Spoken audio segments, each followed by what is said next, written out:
There we go. Hello, everybody.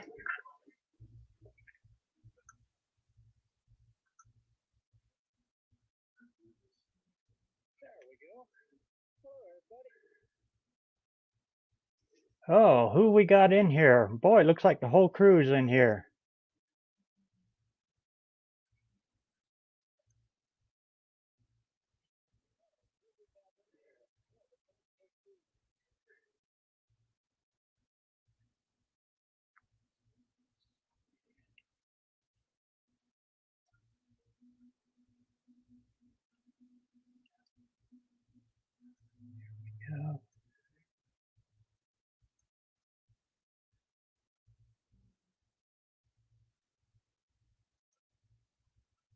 Okay, where's all these buttons?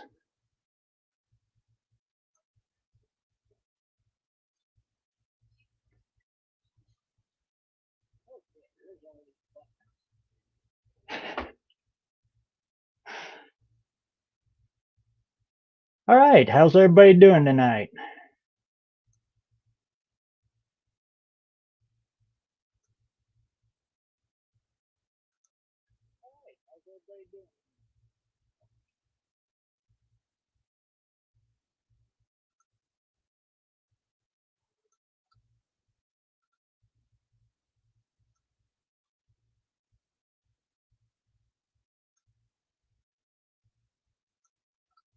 Let's try this.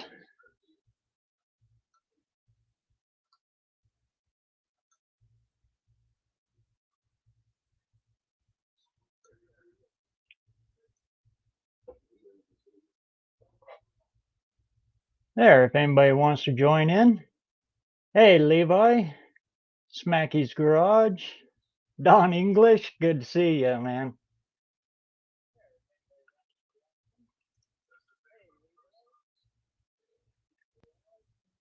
Jason, Jason's Garage, the first live I was ever on. NSX Max, Wild Rose, hey, buddy, good to see you. Dean Stevens, hello over there in Kiwi land. Doc Art, RC Industries.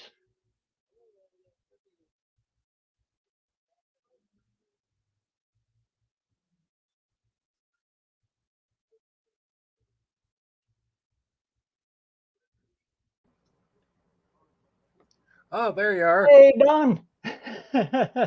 You sitting there like you're lost. I am. It's like, oh, I wonder if he's got the comments even turned on. He can't even read what people's writing, but I don't know. I suppose you'll figure it out like everybody else.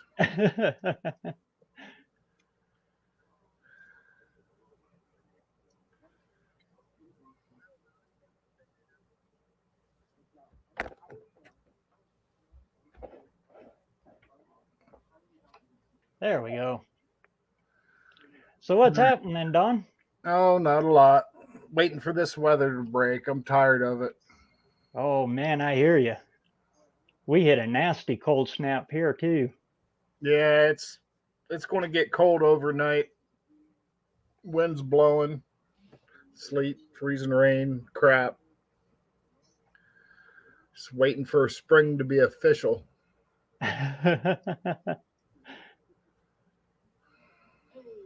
Oh, there's a bunch of people here. Hey, Jason, come on in. What's up? What's happening, Don? Whoops, I got to turn my little light thingy off. Yeah, I was wondering, what the heck's going on? Does he not know he's live? What's up, Levi? What's up, Jason? How are you? Good, bud. Hey, Levi. How you coming on your subs there, Levi? 274. Sweet. You're picking up some traction now. Nice hat, Don. Yeah, we got the matching ones, don't we? Yeah, Yeah. you do. Yeah. I got an old dirty. I literally just came in from the garage and sat down. I was like, oh, BareRose is gonna be live tonight. Sweet. Yeah, I was there's going to looking be around at 4 or all 5 of the. them tonight. Yeah, I know. I figured there would be. It's like you're starting to hammer this YouTube. It's like I ain't going to be able to keep up with all this shit. yeah. Yeah, it's very difficult to keep up with for sure.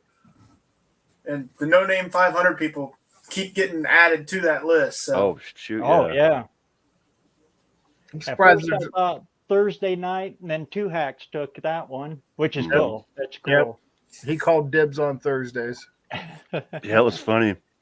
I was sitting here. I got done farting around with the truck Thursday night, and I'm like, man, somebody needs to do a live tonight. And all of a sudden, it popped up, that Jeff was doing one. I messaged him on Instagram. I was like, I was just sitting here thinking. So me and Doc helped him get, fiddle around to get it going. So he had a good one though. I mean, Don? Yeah, it lasted like 3.5 hours. yeah. Well, I mean, BareRose has got almost 20 in here right now, so he's doing good. That's about Holy usually what I cow. get. Yeah, that's usually about what I Holy cow. get. I was expecting to be in here talking to myself. Hey, my first lives, I had one person. It was that guy up there. Don, right? Yeah. And then you came in, or you were here. Yeah, yeah. Many nights I was out in the garage actually doing it when I first started, freezing my nuts off, and then here comes Don in there, and we'd get to shooting the crap, and it was fun times. It was just slow build. It's good. So where you Everything's at good. on the S10 there, Jason? So today, I pulled the engine back out.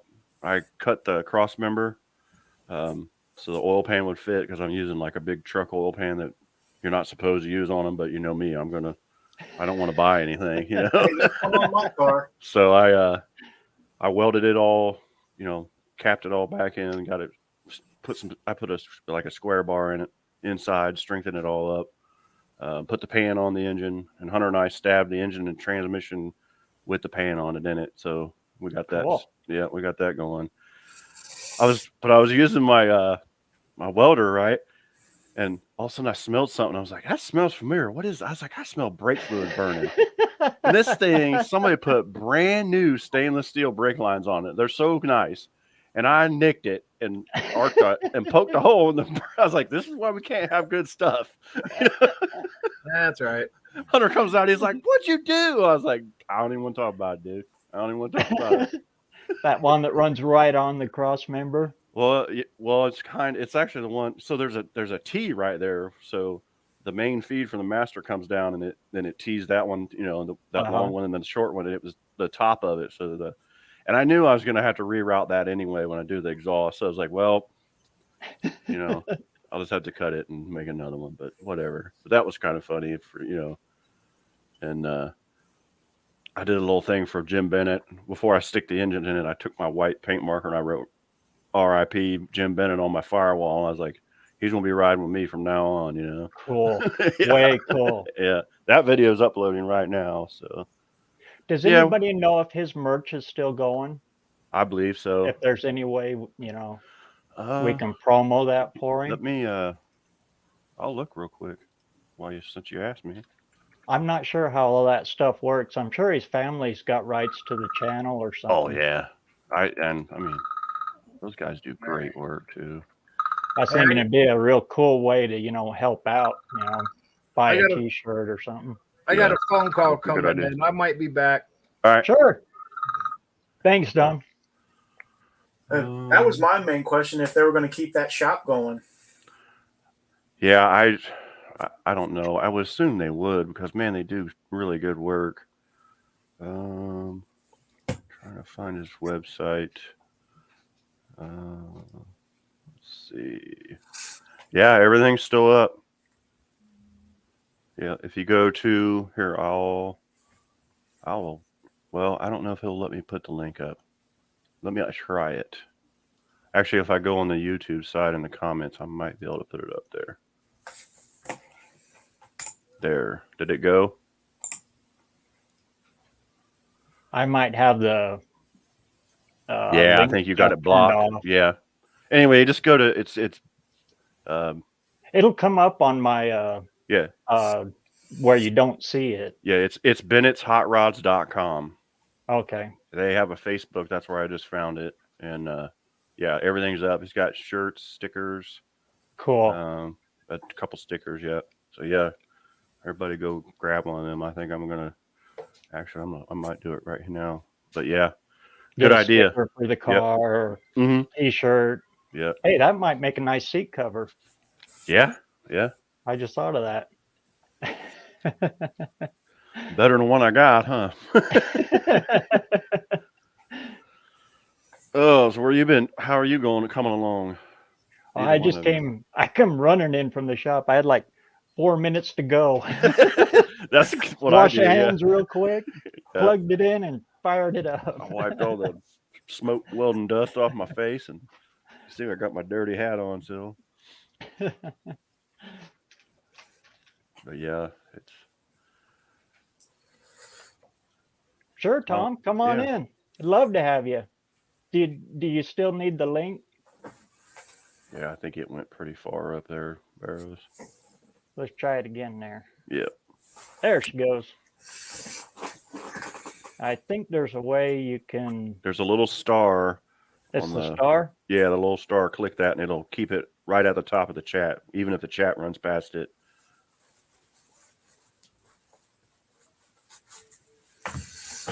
There you go. There, that worked. Yep. One of these days I'll figure out what these buttons do. Oh, I know. And then they'll change it. Then they'll change something. Great to get into the whole live streaming thing. Yeah, they like to move it around on you. Hey, Wendy. Hey, Wendy.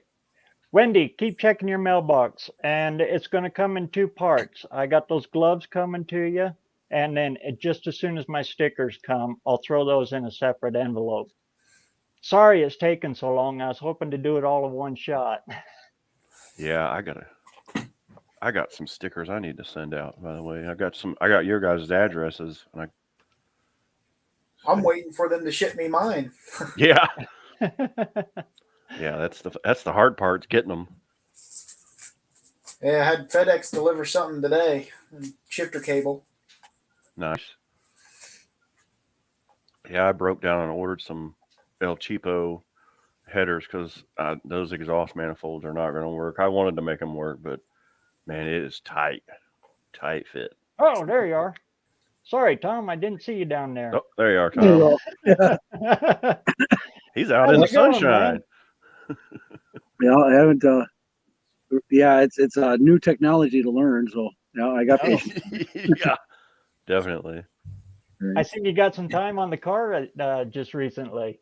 Yeah, I just I just stepped away, and your notification came up for the live just when I walked inside after I washed my hands. So I'm pretty much done for the night now. But that's how we all were. I came in and sat down and was kicking my shoes off, and I'm like, "Whoa, wait, BareRose is doing a live? What the heck?" Yeah, I seen I got 2 notifications, one from Mopar Nation, and then for you, and notification from Mopar Nation. They hadn't heard of the No Name Nationals yet, or Bad Tree Productions told them about it, so they were asking in their video about it. So nice. You're jump on here in case they do. Yeah. You told them that you had a live coming tonight, so. Yep. Yeah, that was an interesting live last night with Buzz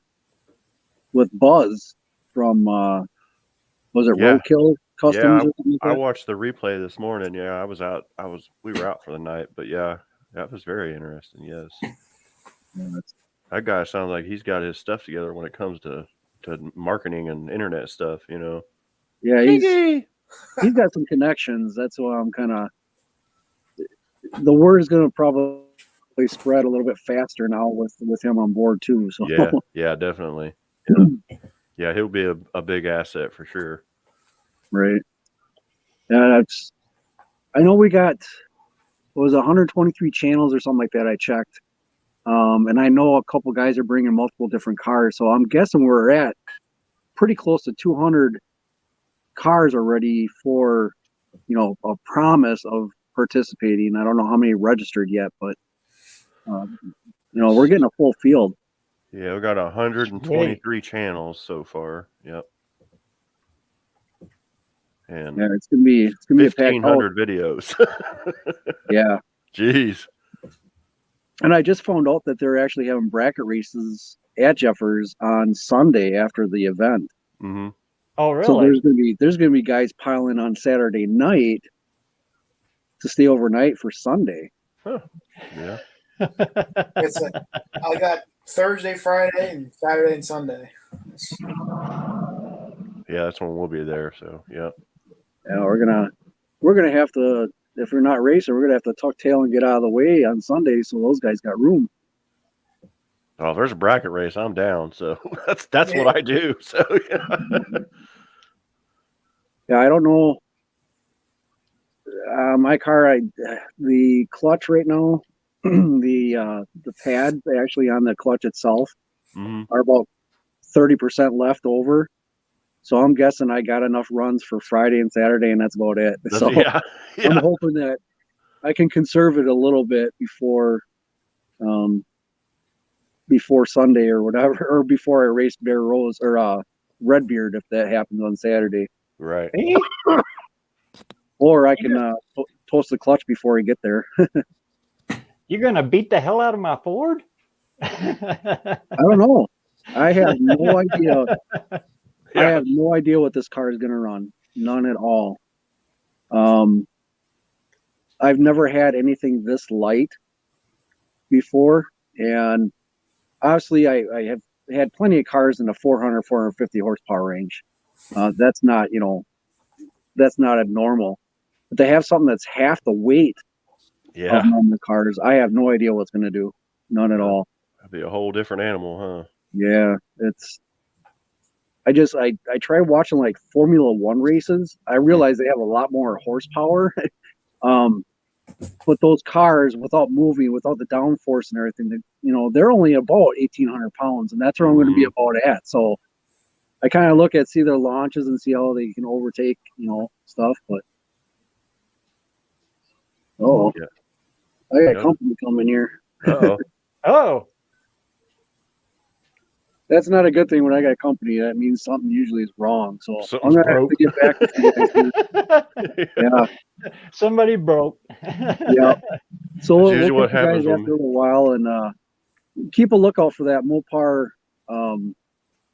What's it called? Mopar Nation. Okay. They're new. If you see them on here, they got a bunch of questions about No Name Nationals. Okay. Oh yeah. We'll catch you guys later. All right, bud. Take care. Coming my way. Thanks, Tom. Thanks for No coming problem, in. Derek. Great seeing you. You too. Get out there and get that metal hot. That's right. I got some metal hot earlier. That's for damn sure. Especially in brake lines. Like, man. You got to keep it within the lanes. I know. I got a little rambunctious. My problem is I have a hard time seeing nowadays when I've got the helmet on. And it was like I struck the arc, and I think when I did it, I kind of flinched. And so I was just, this is a little flux core welder is all I'm using. And all of a sudden I was like, I've smelled that smell before. And I pulled the helmet up, and the stinger is on fire from the brake fluid running in it. I'm like, that's what welder gloves are for. You just grab it. I know. You know me. Do you got glasses? On it. What's that? Do you have glasses? Like reading glasses? Yeah. Can you not put those on? Yeah, I do, but it's like I have a hard time seeing when it's dark. Welcome aboard, Smaggy. Hey, how you doing? Can you hear me? Yeah. Okay. Good. Hey guys. That's a sweet Mustang you're working on there. Yes, I've been watching you for a little while now. Thanks. Yeah, I've had it forever, and it's been a huge project. She's a beaut. Yeah, Thanks. looks nice. If any of you haven't checked him out, go check his channel out. He's got some good stuff. Smacky's Garage. Okay. I play with some cars. I think I've seen that. That's why I'm going to make sure I subscribe to him. Yeah, I've checked you guys out. I like watching all your projects. Awesome. Oh, Wild Rose. I think I hit it on the button. I don't think I have to make a drive line. Just change the oak. Oh, cool. That's good. The old drive line, it looked like the tranny mount went out of it one time. It come up, made a nice I saw that. scar. Yeah. It polished me the the- tunnel there. Perfect spot to set that. Heck yeah. Yeah, I think I'm going to have to get a drive shaft stretcher for mine. That's for sure. I'll have Brother Hoop down there build me a drive line if not. Yeah. I'm still waiting to see that one unfold. Hey, Big Mike, what's up? Usually, if I have company, they're lost. Yeah. Well, usually, if I'm like Tom. Usually, when I have company, it's hey, can I borrow this? Or hey, can you help me? I'm like, no. Grab the chain, I'm broke. Yeah. That's the usual one. Yeah, come get me. uh, So where are you guys based out of? Are you Midwest? Are you Central? BareRose is Idaho. I'm in Ohio. I don't know I'm from where. Indiana. Yeah, Levi's in Indiana. Indiana. Yeah. Indiana. We're Yeah, global. you're the one that goes to Edgewater, aren't you, Levi? Yep. I'll be there tomorrow Yep. too. So if Yep. anybody wants to show up to Yep. Muscle Car Sunday. Yeah, I haven't Nice. been there in a long time. I used to race there a lot about 15, 20 years ago. So yeah, that was a place to be in Cincinnati for sure. It's a very nice track. It is. It floods easy, but it's very Well. nice. Yeah, it's right by the river. Where are you out of again, Smacky? Massachusetts. Oh, okay. Massachusetts, So we're yeah. I'm way on the East Coast. yeah, you're wrong. Yeah. Yeah. I'm on the wrong area. Now, if you can build a car in Massachusetts, that's something. Yeah. I know. My truck that I just got, my Dodge Cummins, was a Massachusetts highway vehicle from the highway department. And believe it or not, there's no rust on it. I'm surprised. You guys must not use salt up there. Oh, we use a lot of salt. Do you really? Okay. We Yeah, use a lot here in Ohio. I can tell you that much. Our stuff's all rotten. They don't come this way. It's bad. Yeah, right. Yeah. One of the local wrecking yards here, they send a lot of stuff to Massachusetts. Mm-hmm. Massachusetts, New York, that whole The whole rust salt belt. Yeah, salt belt. Yeah. It disappears outside after being there for a few months. Right. I had a car out there. I swear I did. Mopar Mitch, no, it's Edgewater. That's what we're talking about down in Cincinnati. It's Cleves, Ohio. I think is actually what it's called. That's correct. Yeah. Ohio Valley. That sounds familiar, but not sure I've ever heard of it. Yeah, I've heard of that one. That one's up north. Wow. Yeah. So Levi, you're building the ramp truck, right? Yes. Yeah. Yeah, it's a 80. Well, the first truck is an 86, and the other parts truck is a 91. And you're LS swapping it? I was watching. It's got a 454 in it. Oh, it's fine. I was watching JB's Little Shops videos today. Sorry, but yeah, he's got a truck like identical to mine. It's red and everything. Oh, okay, Mopar Mitch. I know where it's at. It's that. Yeah. Okay. Be careful. Louisville. Where's more of them? Oh, yeah. Now I know what he's talking about. Yeah. I just passed it the other day to get the fuel injection for the ramp truck. Mm-hmm. That's definitely not up north. That's south. Nope. We made a ramp truck out of a Bluebird. That's what we used to haul the monster truck on. I've seen some of those over the years. That's so cool. Funny you say that. One of our buddies hauled a 426 Hemi pulling truck with one. With an old school bus? Yep. Ours, we got lucky. It was an event bus. It was the one that took the football teams back and forth, Oh, yeah. So it actually got real good mileage. Well, we got double digits sometimes. That is That's good. pretty That good. vehicle. Especially hauling what you guys were hauling. That's pretty good. We had the sleeping quarters in it, and yeah, we lived in that dang thing. I remember when I was a kid going to drag races, and they would have funny cars and stuff on the back of old buses, and then they have a little camper set up in the front. Yeah, I'll have a back seat, maybe not a sleeping area. You have enough room to sleep. You just don't know if you will sleep. Yeah. What are you hauling on it? My 75 Laguna. The Laguna? Yeah, he's at an S3. It's going to be cool. Yeah, Hubie, I would do that. Repurpose that old fire truck. That would be very cool. Heck yeah. Oh, hubby, good to see you, man. Hubby, Let me know when you're coming back to Montana. Yeah, Hunter's going to be moving up your way. He's taking a job in Wyoming. He graduated yesterday from his welding school, so we were happy. Rock Springs area? Gillette. Oh, Gillette. Yeah. He's right next to Devil's Tower. Mm-hmm. He'd be working for Caterpillar, working on the mining equipment and stuff, welding, obviously welding. He may be working in one of the mines we sell crushers to. Might be, yeah. Sturgis is only like, what, 20 minutes from there? No, about a half hour from there. Is it? Yeah. I've never been. I've never been that way either. The furthest I've driven is St. Louis, and then we fly to Vegas, about once a year. So, but yeah, I've never been up that way yet. I guess I will be if I want to visit. Yeah. Well, if you do, just hop over the Bighorns there, and it's the second town over, Cody. It's where the gun museum is and everything. Oh, yeah. There's a huge wrecking yard there that's full of nothing. I'd say the newest ones in there, like late 60s. Wow, that'd be cool. Yeah. And he's a good guy, really good guy. Hubie's here, yeah.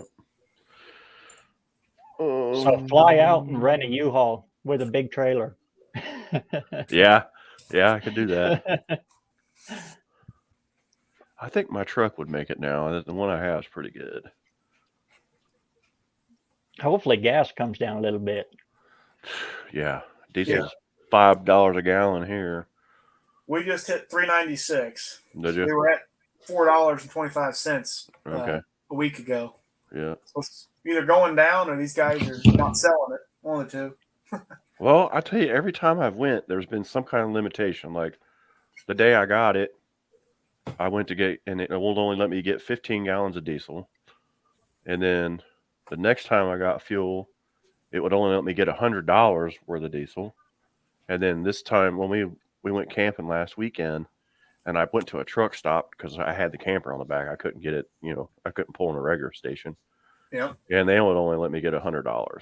And I'm like, how are these big trucks? I mean, how can they do that? Must be different for commercial.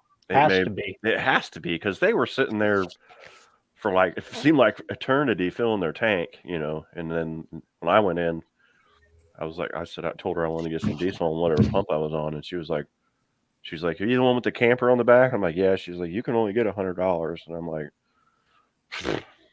okay, 20 gallons, Yeah, that ain't much. $100, no. Not much. Luckily, we weren't going far. I mean, I'm still running on that same fuel, but especially Wyoming. In Wyoming, when you're traveling across there, you stop for gas when you can stop for gas. That's what I'm thinking. I'm like, what if I am on a long haul? If we're going, we're talking about going down to like Gatlinburg and stuff with the camper now. It's like, geez, it's getting expensive. Mm-hmm. Nevada too. When you're crossing northern Nevada, stop for gas every time you see one, get it, because it could be 3 hours before you see another one. I know. Yeah. JB's little shop. I subbed to you, so you got another one for me. Sweet. Hey, I subbed him yesterday. That's when I found his videos. I was like, hey, that truck's just like my truck. I can't wait to see what he does with that little 2.8. I know, man. When I was working in a muffler shop years ago, a guy that worked with us, he souped his up. He pulled it out, and somebody custom ground him a cam, and they worked on the heads. And I mean, that little sucker would scoop, you know. And it was a king cab, you know, long bed like his was. It was really neat. And they put it was neat. It had a 4-barrel manifold for it, but you know that engine's so narrow, and the carburetor set sideways. Like the bowls were over top the valve covers on it. It was a Holly carburetor. It was so cool, man. And it would take everything that carburetor could give it. I couldn't believe it. Really? Man, and it sounded like a pissed off bee. Let me tell you what, it was.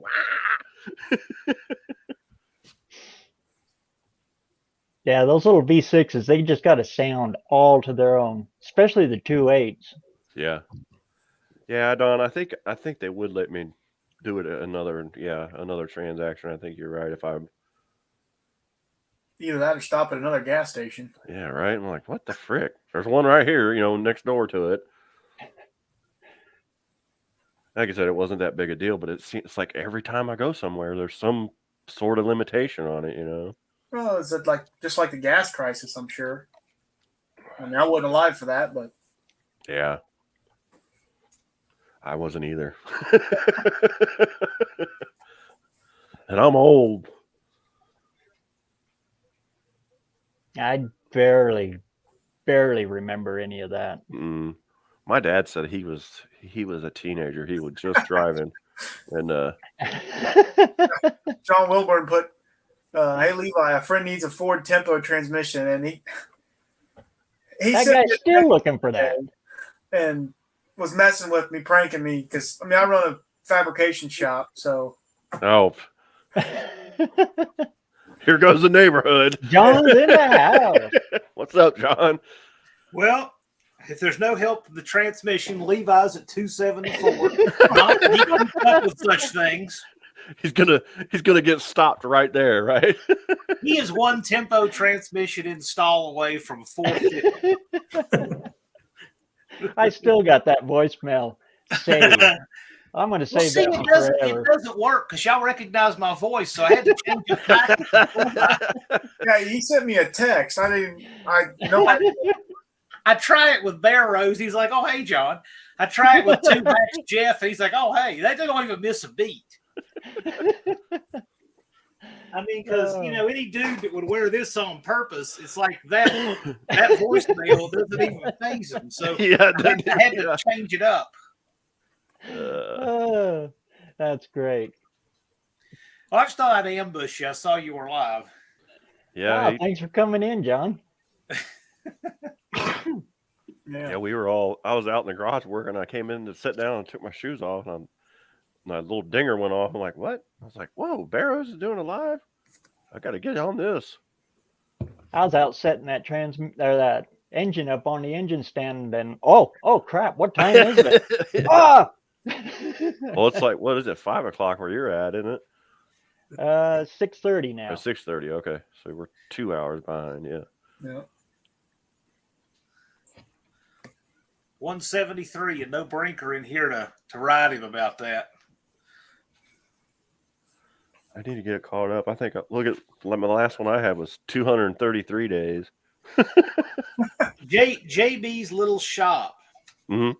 You're at 232. You're almost halfway there. And I will say this: that climb to the first 250 is a whole lot slower than the climb to the next 250. That is very true. It felt like it took forever to hit 250. Well, I mean, Uncle Tony gets 1,000 a week sometimes. Yeah. But see, that's what happens once you get over 200,000. They dumped 55 on me last week. I mean, not that it mattered, but yeah. Yeah, well, I mean, Rob can only subscribe to you so many times, man. I mean,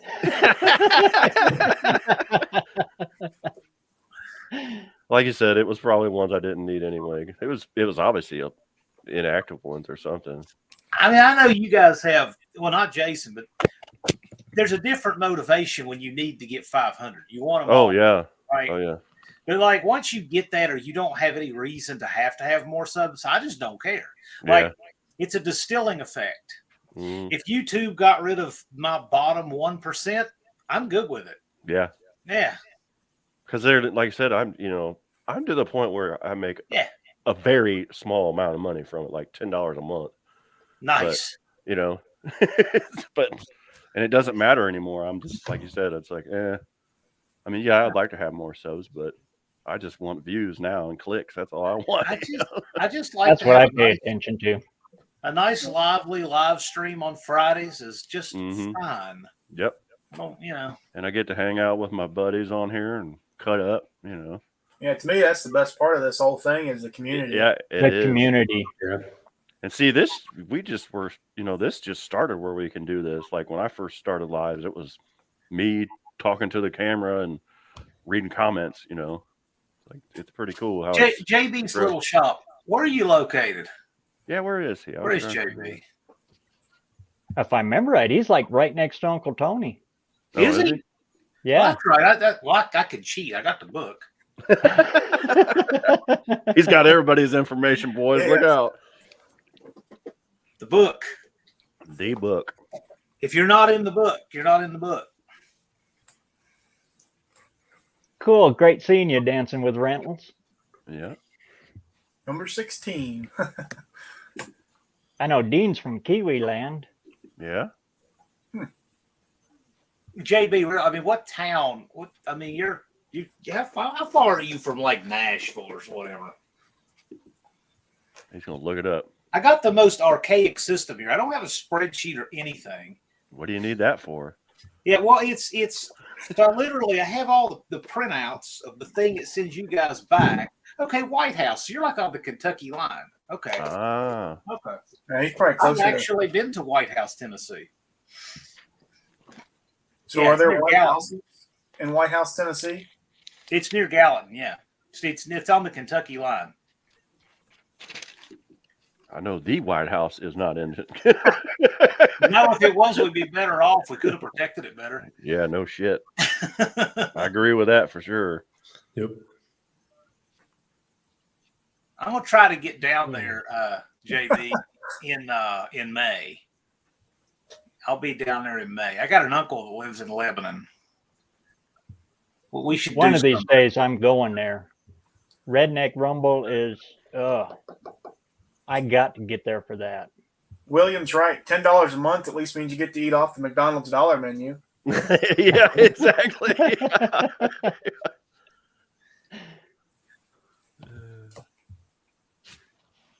Yeah, that took forever. I mean, I literally just got, because you have to be at $100 before they'll even send you a payment, and I just got my first payment last month. I was like, look, I got a Google check.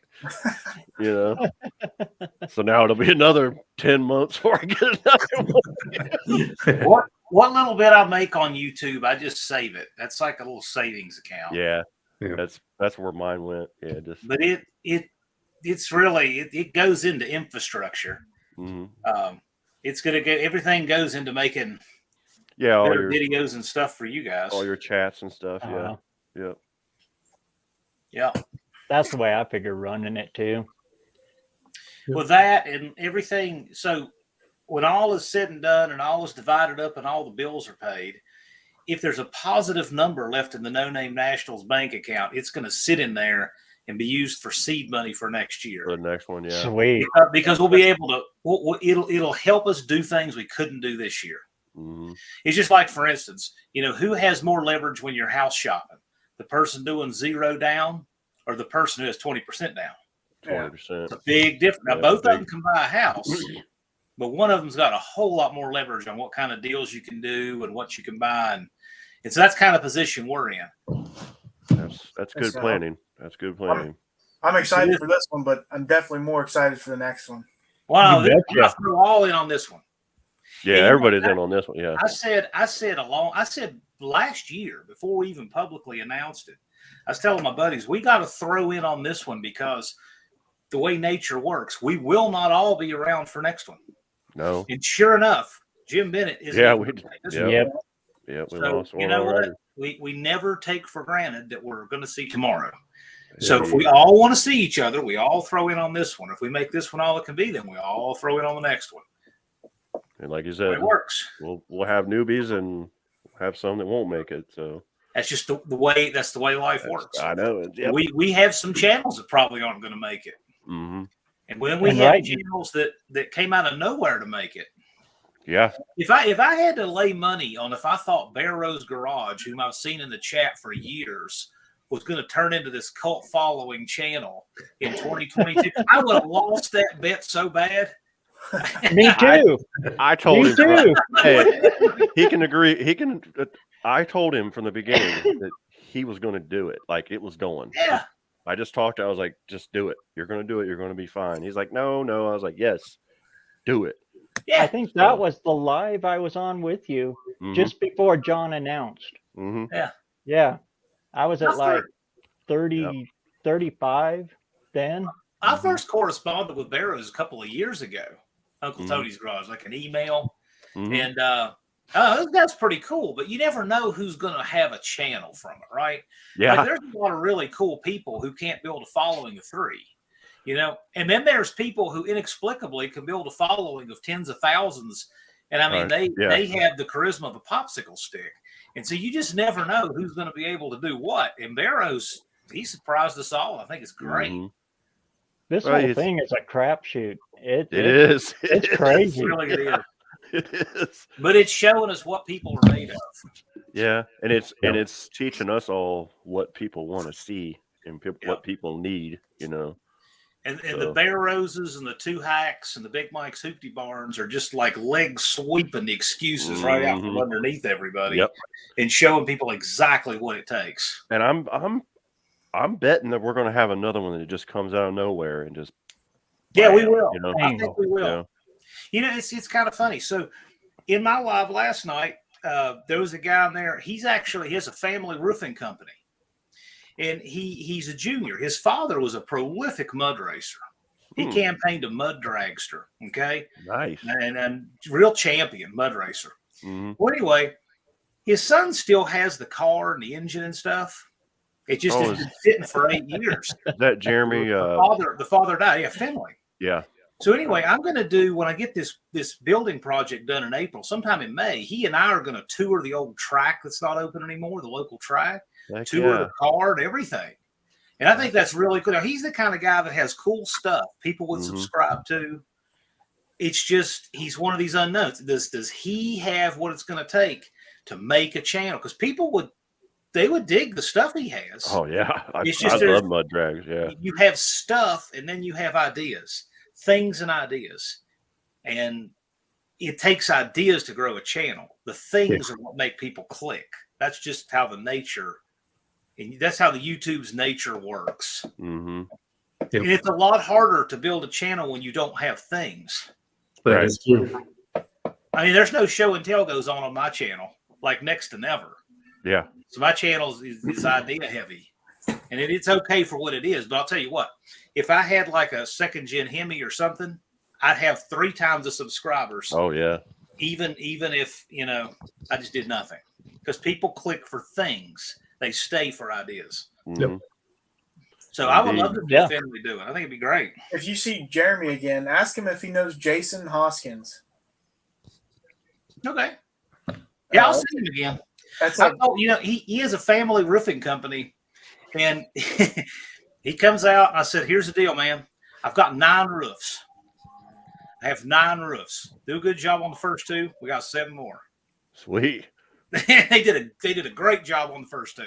So I'm like, all right, let's keep moving. Hell yeah. He's a national mud racer too. He lives about 10 miles from me. Yeah. Yeah, I'll tell you what though, it's pretty cool watching these mud dragsters. I mean, 632 cubic inch blown methanol in that lightweight dragster with paddle tires. That thing was literally carrying a wheel stand at the 100-foot mark in mud. Yeah. And we're sitting here having a hard time hooking up a car on pavement. It's just they're in the mud. Yeah. Well, anyway, first time I ever lifted wheels was in a sandrail. Same thing. Yeah. Mazda rotary powered. It'd be cool and different to do that. We need more different stuff on our channels.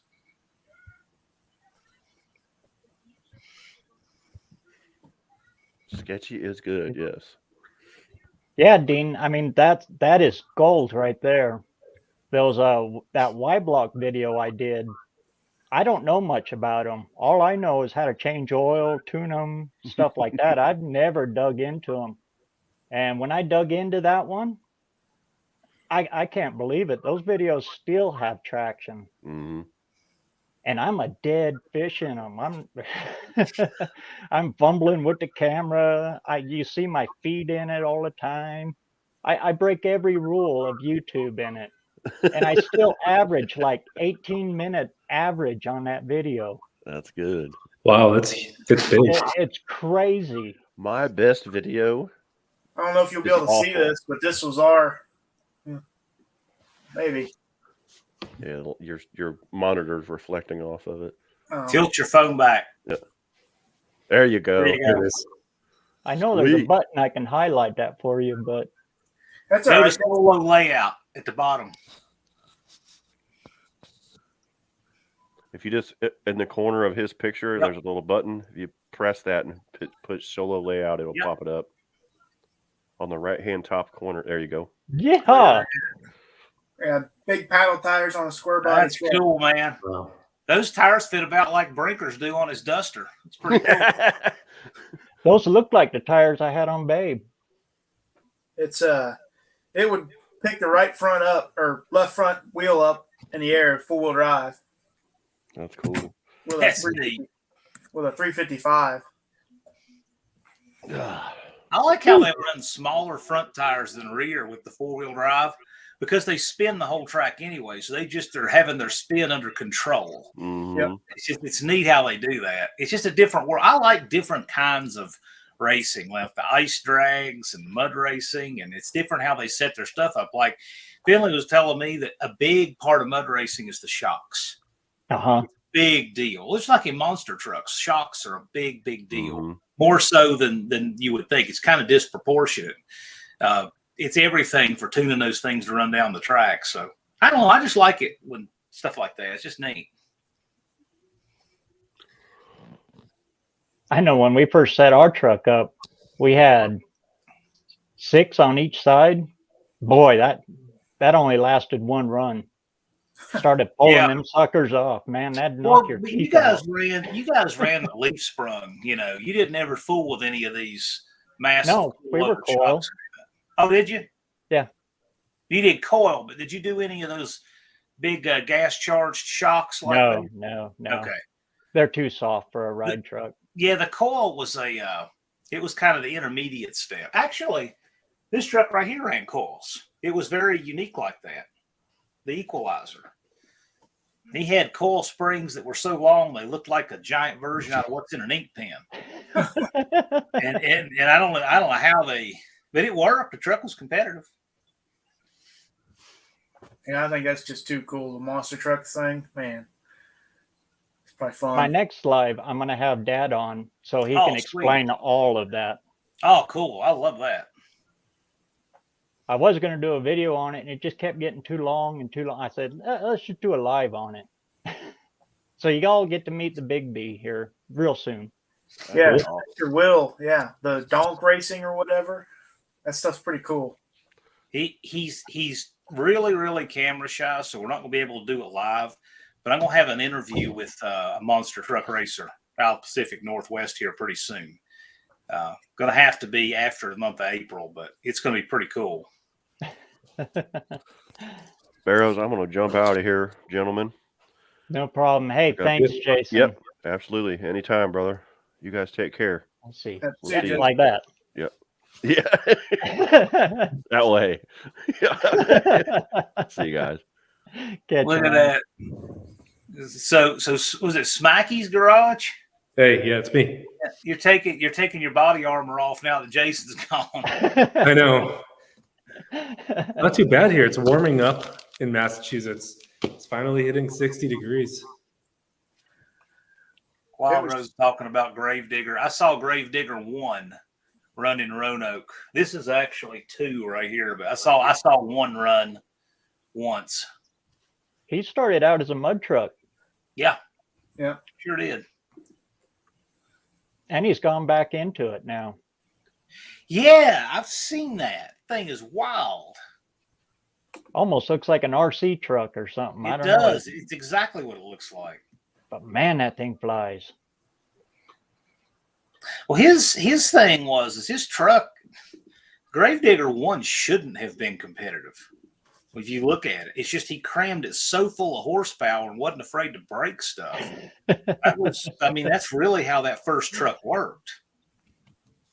And then, of course, Bob Chandler was the first running that radical gas charged suspension, with a more primitive cantilever system. But once everybody caught up to that, Gravedigger kind of once they kind of were forced to hand to get away from leaf springs, they ran away with it because they were already making better power. And then Patrick developed that chassis, and it's been a totally different sport ever since. Oh yes, he didn't get enough credit. Oh no, Patrick didn't know. BareRose, he's quiet. He stepped back. He'll never get in a truck again. I know that. We know why that is. BareRose Ford panel was what they call Gravedigger 1, that it actually was the second truck. The first one was I believe it was a 50 or 51 F1 pickup. Mm-hmm. And then they went to a panel, and then the panel was gray. And then the panel, it had, like ricing canes on it. Then they put it on 66s and painted it green and black. And then every truck thereafter has followed suit. But it was a 51 Ford. They still have it. It's just in really rough shape from what I hear. It used to be beautiful. They had it at Vegas for his 30-year. Okay, I can see that, yeah. Yeah, every truck thereafter has been a 50 Chevrolet. Well, the first one, this is a 50 Chevrolet. And then they were all fiberglass replicas of such. I believe beginning with 3 or 4. But 2 was actually a 50 Chevy. And they were all Chevy powered. Sweet. They were all Chevy powered. The first ones were 427s. Oh, and all rear engine too, except possibly the pickup. The pickup, I believe, I don't know if pickup was front or rear engine off the top of my head, but they were all rear engine. He was doing rear engine long before anybody else. And now the mid-engine's the thing. But the truck would fly a lot better because of that. Jim Boehner with hot stuff. Remember that little Jeep? Yeah. Little red Jeep? Yeah. Jeff's still out there. He runs Captain USA now, though. Huh. Heck of a cool guy. Jim's or Jeff, sorry. Jeff Boehner. I was looking at some of the mud racing stuff this morning, and Tom Mintz was running. This was before the monster truck days. I've only met him in passing, though. He's the one that I never really connected with. Dennis actually knows him, or not? Dallas. Dallas knows him. Dennis is the dyno operator for Andy. That's why Dallas knows Tom Mintz for some reason. They were in the same town, like real they with each other. Grew up or something together or something like that. I heard him talking about that. Is that Nostalgia Superstock? Or is that just in Superstock, Max Wedge, Dick Dastardly, Rich Rusnick? I was curious about that. Because you could have NSS like the NHRA class, or they had the Nostalgia Superstock for NMCA. I was curious which it is. I don't know. You tell me. That's such a long name too. Yeah. Gravedigger. I don't know if it's the longest running or not. Bigfoot has been running since. Okay, so the argument is who crushed cars in front of a crowd first.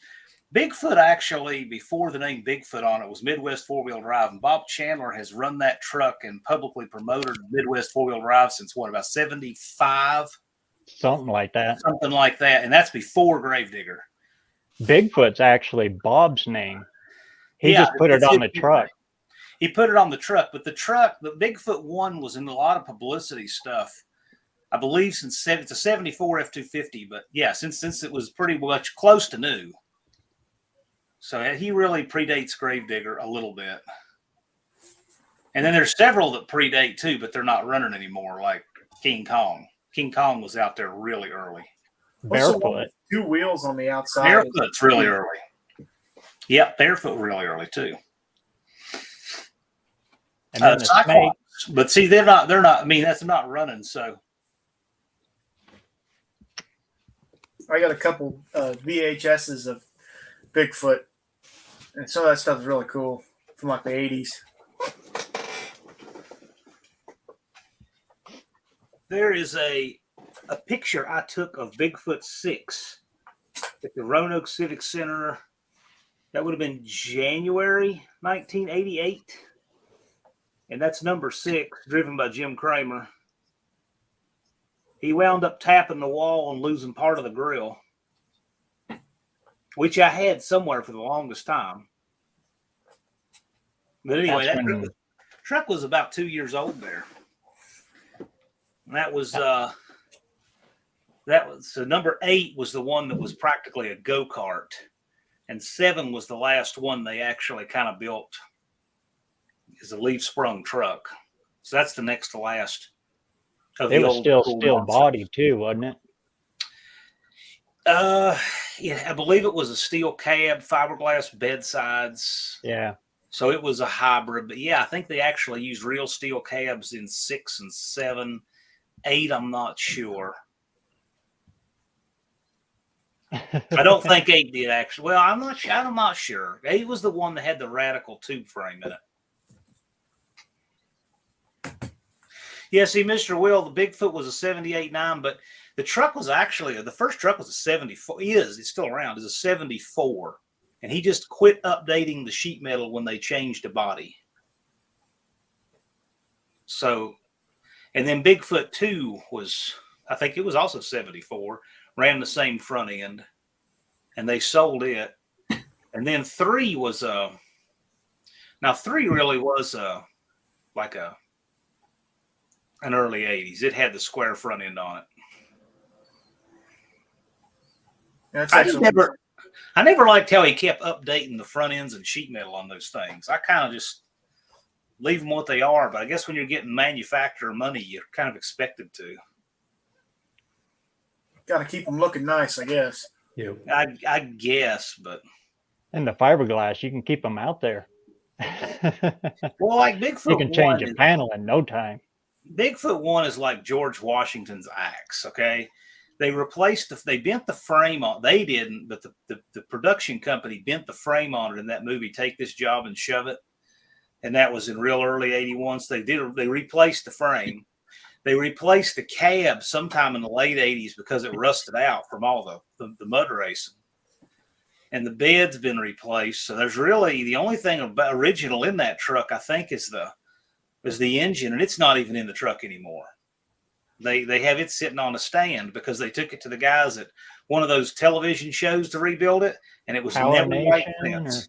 Yeah, one of them. They took it and messed it up. They won't admit it, but they did kind of a lazy dyno pull with it and didn't put up much in the way of numbers. But the truth is I talked to a guy who saw it, and he was told that it doesn't have good oil pressure, runs hot, so they took it back out and put it on display. That Allen Root 640. Really? Yeah. So they've got like a 460 based engine in it now. And it looks great. It's just every piece of that truck's pretty much been replaced. What's the one that he has out in front of his shop? Well, now I think they just rotate something randomly. Bigfoot 5 is the 10-foot tire one. See you later, Big Mike. Have a good evening. Great seeing you, Big Mike.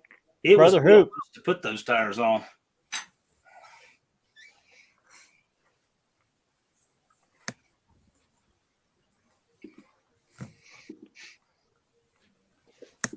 So, Smacky, what you working on there? I took the car out for a drive today. Finally got it up and running and ran well. Took it around the neighborhood. Oil isn't leaking as bad. It was here. There's a huge stain of oil on the floor from the winter, but everything seems to be working well. Yeah. What you got in it? Huh? What you got in it? Here's your chance. You can tell everybody what you got going on there. Yeah, so it's a 1969 Mustang Mach 1. It's a big block car. It has a 4-speed in it, and it is a blast to drive. It's not stock. The suspension and everything's stock, but I'm running a Holly 750, Edelbrook Performer RPM heads, huge cam, the whole valve train from Harlan Sharp, and then I'm running long tube hooker headers. It's loud, it's fast, and it's fun. Everything that I like in cars. Yeah, that's the way to do it. Yeah. Makes noise and snaps your neck back. That's the Yep. good stuff. It turns money into noise. That's all it is. You'll have that. Just like right now, I'm waiting on a cam for my car so it's kind of like I just got to plug everything back in and go racing again, but can't go any faster until we get something Nice. train upgraded. Where'd you get the cam from? It's John Doherty or Darty. Can't remember right. how you say his name. He's out of California. He did a cam for a guy near us, and he did a good job, but he's having a hard time getting blanks. Ooh. I hear that now. Yeah. That's a big holdup with all the cam company, everybody getting blanks. It's like, so I think we can put the car in the 9s this year if we had the cam.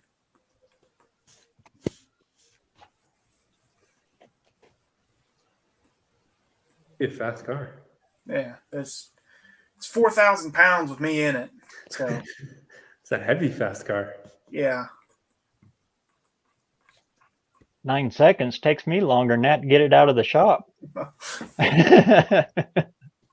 that's it.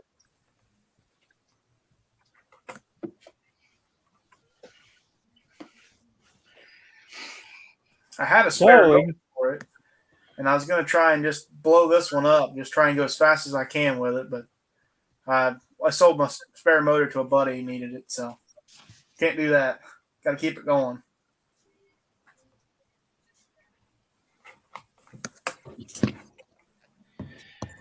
Son and Pop Shop is asking Dylan, what's your page? You might be getting sub 275. That's right. Well, it's Levi's Backyard Performance. I'm going to change my display name. I must have had it changed. I don't know. Son and Pops, that's a pretty cool channel. Another father-son channel. That's cool. That's really cool, guys.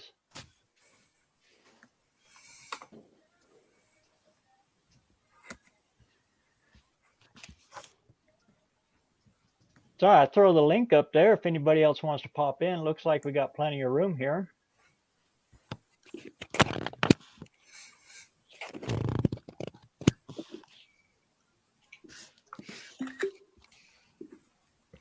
Yeah, Thumper. The whole point of my channel was to try and be more user friendly for somebody to get into performance, like upgrades for anything. It's more for the guy who's going to take his car in his backyard and tear it apart and go fast.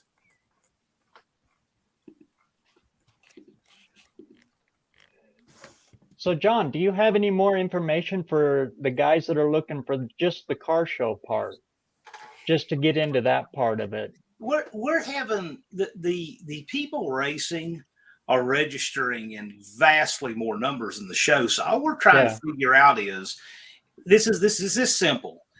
We're just trying to figure out how to arrange the pits so the people who just want to show don't have the nuisance of people running back and forth to get in the staging lanes. But we're actually, Dallas and I will talk about it, I'm sure, on our 29th, April 29th live.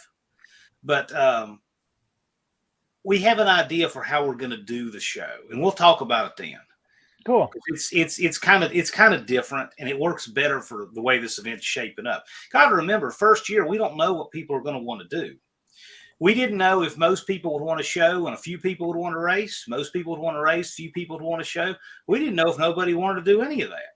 So we just put it out there, and the racing is by far overtaking the people who just want to display, which is fine because with the entry, you can do whatever you want.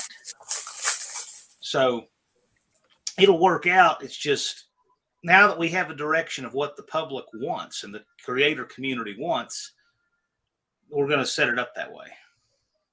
Cool. I know the race is getting all kinds of the attention, Yeah. but trying to spread the word that there's a whole lot to it. We have a burnout contest too. Somebody can come in there with a car just for the burnout contest and do that and do nothing else if they wanted. So we'll see.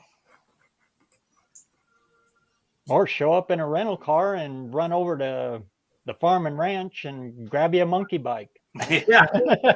I wish more people would jump in on the monkey bike. So we'll see how the monkey bike class shapes up. Going to be a lot of fun. Jim Bennett was bringing a monkey bike, so we'll see. I don't know if his guys will want to run in his honor or what. We're welcome to. We haven't talked about it yet or anything, but I'm just hoping that class develops, and because I think it'll be a lot of monkey bike's going to be a lot of fun. We're encouraging people to the showmanship of it. So if you want to wear your Evel Knievel cape and everything in the monkey bike class, go for it. I wish I had room for another project because I'd do one. I think it sounds fun. Yeah. Well, I tell you what, you get a lot more attention to yourself because there's fewer people building them. But even if you just run it, just grab one bone stock and run it. Yeah. Like John said, put a Captain America cape and everything on and go for it. Yeah. Yeah. the rules do not allow for the use of nitromethane. But other than that, well, that's a pretty gray area. It's supposed to be. I mean, we just don't want people turning them into motorcycles. Would you want to do 100 miles an hour on one of those things? I don't think I would.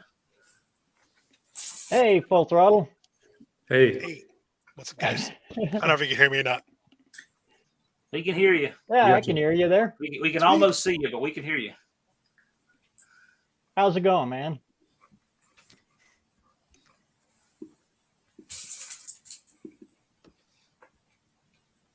Looks like you're sitting in the dark over there. This is how I work during the week too, believe it or not. You sit for a couple of hours with these lights on like this, and then you turn them off. You get used to them, and you turn them off. It's like my only lighting is what's above me, so right, it is what it is. Yours isn't bad. I mean, yours is pretty good. Smacky's lighting is good. Yeah, I got a shop light over there pointing at the wall behind me. Yeah, and that's perfect because that's perfect because it reflects off that white wall, and you don't get anything like rings. Or if I were to take that 173 off, you would see a ring light reflection. It's not as easy to get it right, but once you do it, just push the button. Yeah, it makes a big difference, though. It does. It makes. I mean,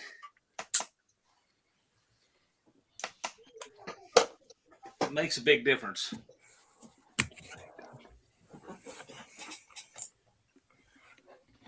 And now we got a big sponsor in the No Name Nationals. Yeah, that was so cool of him. Isn't that cool?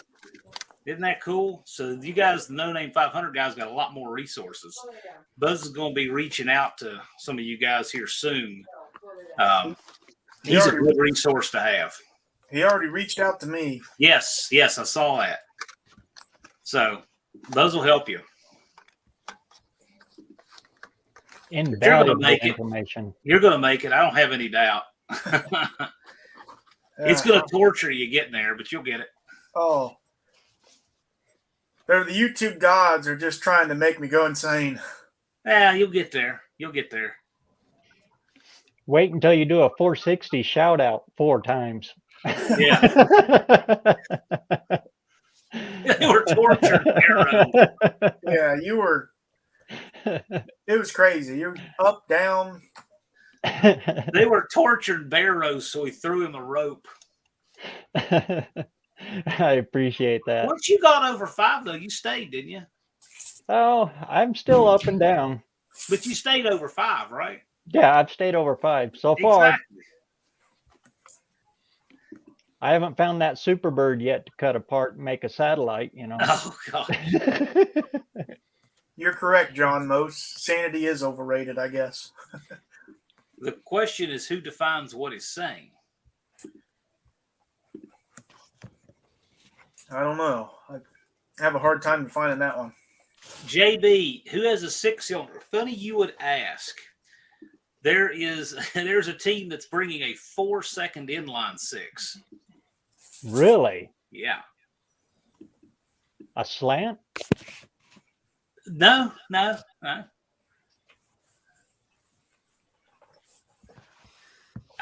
had several people. It's funny. I've had several people fish about 4-second cars. Everybody wants to know if there'll be other 4-second cars to bring theirs. I don't know if it's because they don't want any competition. They do want competition. I don't know what to tell them. But I've had a lot of people ask. And so I think that mostly old parts or whatever, the guy that has the Dick Landy Duster and I would make a good race. You never know. Our cars run pretty similar ETs. I got sent this. Oh my Lord. Yeah, that's not slow. No. Look at the hairdryer on the front of that thing. That's going to move down the track. Well, Will it bigger show up mine. there? I don't know. I thought my turbo was big. Then there's this car. Then there's this car. Now this car is not. This is an old picture of it, okay? But this is the car that used to have a mod motor world record. You see that fastest nitrous 2-valve mod motor? Uh-huh. It's a 96 Michael Monteleone. Okay, Andy with Unity Motorsports Garage used to be his car. And Micah now is putting one of those Ford Godzilla small blocks in it. The 7.3 or whatever. Yeah, it's whatever that new. It's a 450 bore space.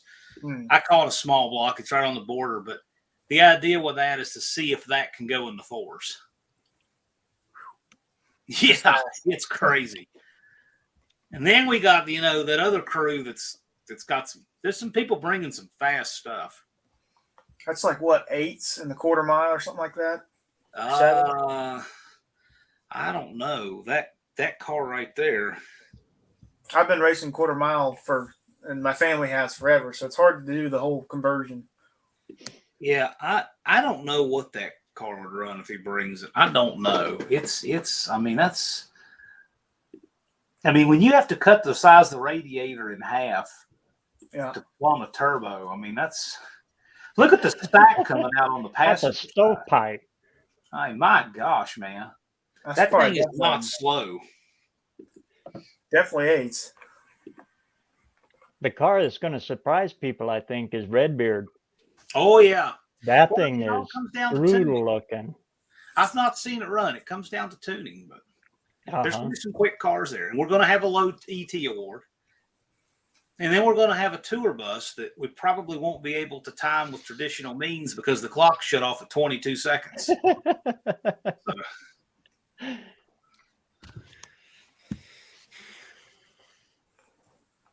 162, good seeing you in here. Oh, yeah. Yeah, I got to drop off too. It's been nice seeing everyone. You guys do this every Saturday night? That was great. Yep.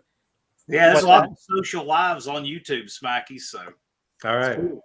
I'll catch you guys next time. Beautiful car, by the way. Oh, thank you. Yeah, you've done excellent work, man. Thanks. I appreciate it. Then you're welcome in anytime. All right. I'll stop by next time. Everybody check out his channel. He's got good stuff. Yeah. Thanks, BareRose. See you. Get that metal hot. NSS Max Wedge Dick Dastardly Rich Resnick says you can get an NO2 kit. Well, I want an N20 kit, but for the monkey bikes cheap. Yeah, go for it. Just put a can of starter fluid in your pocket. 162 customizing. If everybody shows up for this one, yes, we'll have another one. That's the idea. But we don't want anybody thinking, I'll catch the next one. You know what? It's kind of like these people that get married 5 and 6 times. You start saying, you know what? I'll catch the next one. I've known people like that. And this event, we don't want this event to be that way. I'm just thinking of what I'm going to have to build. My old lady's wanting a car, and that's probably what's going to happen. Wow, hubby. And that's crane cams, right? Says he's got a bundle of Y-block cams in stock.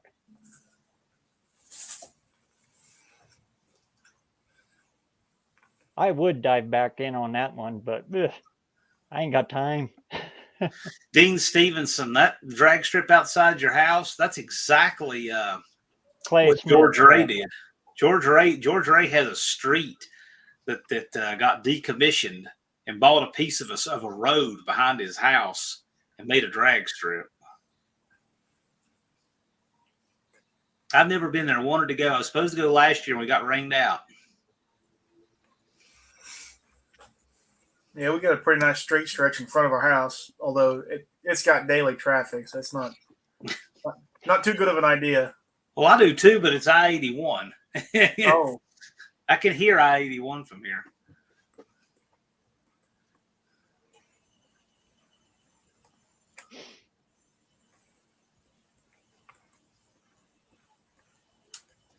So, Full Throttle, what you working on now? Was chasing a little bit of a weird fuel gauge issue in my Mopar. Oh, really? Spiking out? And well, the temperature gauge was working, but then it stopped, and the gas gauge, I checked the fuse, trying to go the easy way out, and I changed the fuse and no difference. So I think it's going to be the transistor behind the dashboard. What year? That's my guess. 74. 74, yeah. Yeah. That very well could be. That's my hope and prayer, because it's like $26. No big deal. It's just a matter of getting behind the dashboard. Always chase the cheap stuff first. Yeah, that's why I went for the fuse. I figured 10 cents. Hey, I look like a hero if it works.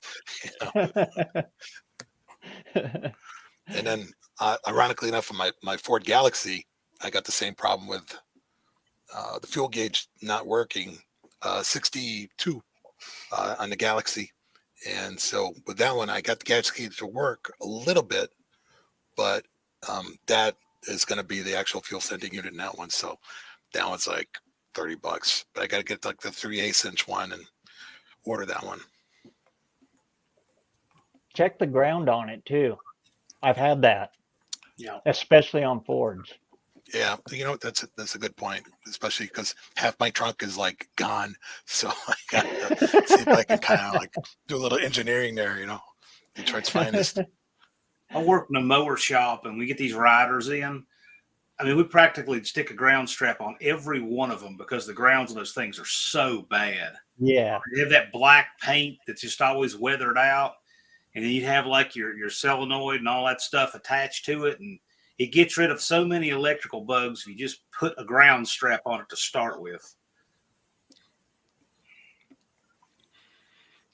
I bet most of the time those solenoid switches that get sold for mowers, I bet 3/4 of the ones replaced aren't bad. They were just on a bad ground, a bad painted ground. We'd throw a ground strap on them and they'd run fine out the door. So I'm going to a swap meet tomorrow. So what's the best strategy to sell everything I got? Why don't you try? Do you want to make any money? Why don't you try this? Put a price on everything, and then reduce it by some little small percent. Every 30 minutes. Not necessarily enough to ship, but enough that people will see the price going down. Because then what will happen is if there's something they want, they'll get afraid somebody else will buy it. And at that point, they would pay you what you want because they know you're going to sell it and they don't want somebody else to get it. Good thought process. You're going to have to think in the aspect of always be closing. Say, hey, I'm sure somebody else will be sure to pick it up. So it's you're going to take that chance. There was a guy that I know that had a swap meet space. I can't remember where it was now, and the guy next to him was trying to sell pretty much everything, and he had one Chevrolet instrument cluster out of a Camaro or something he couldn't sell. I think the cosmetics weren't good on it or something like that. And he tried to sell it, and he couldn't get rid of it. Like he offered to one guy for like $15 or $20. This is a long time ago. And that guy passed on it. And the guy got disgusted with it after 2 days. And he just left it by the trash can right there in front of his booth space, right? So my buddy's still set up. He was loading up, but he was leaving later on Sunday. And some guy walks by and sees it sitting there by the trash can, but next to his space, and says, "Hey, what do you want for the instrument cluster?" My friend says, $25. Sold. The guy picked up the instrument cluster. Everybody was happy. Selling stuff out of the garbage can. That's No, good. it was just sitting on the ground next to That is good. it. This pan was between their spaces. I know a guy that he'll have his friends come by his booth and just pick stuff up and look at it and set it down and pick everything up. And then that'll spur people to, hey, I've got to get it. Yeah. Well, maybe I'll have my old lady do that. She'll be there with me. It's kind of a Barrett Jackson kind of way of doing it, but it works, I guess. So I got 2 sets of wheels and tires, or wheels, and then some injectors, a couple gauges and stuff. What size wheel and tires? What's that? What size wheel and tires? I got 2 sets of 14-inch Oh no! Outlaw 2s, and then 318. And then a set of slot mags. The People neighborhood just got like the respectable. slots. They're making a comeback hard. I put $50 on the whole set last time I went anywhere, and they didn't buy them. Dang, that was a good price. I would think of anything to do yourself a favor. Put the size of the wheel on there. In other words, if it's like a 5x4.5 or 5 by 4.75, because right away people, ironically enough, you're looking for a Ford setup and you'll find GM stuff all day long. It's a good idea. I'll try that. Especially width. There you go. Well, it's hard to eyeball the difference between a 4.5 and a 4 3/4 bolt circle too. I mean, I can see the difference between a small bolt Mopar and a big bolt Mopar, but 4.5 and 4 3/4 is a little, it's a little tough. Also, backspace. There's not a convenient way to measure backspace in the field.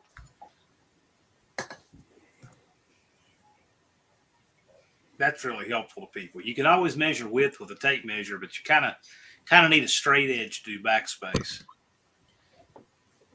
And the chassis gut swap guys, that's what they're looking for, because they're fighting for room, looking for cheap ways out.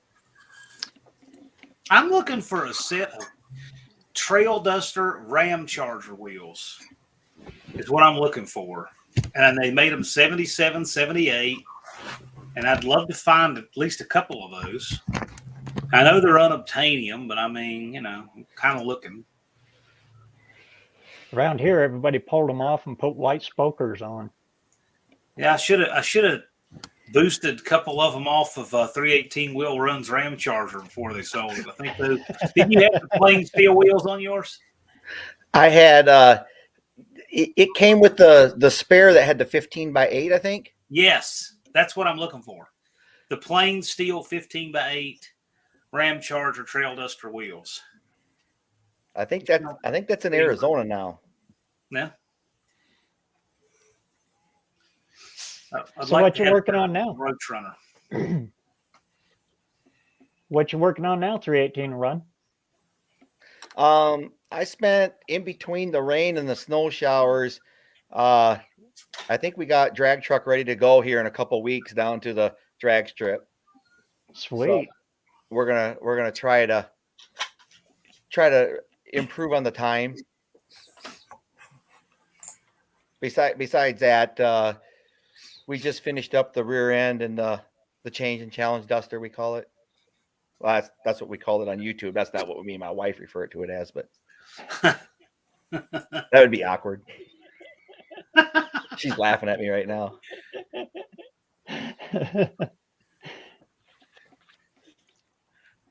What's that one out there called? Oh, that's the kids' college fund. Yeah.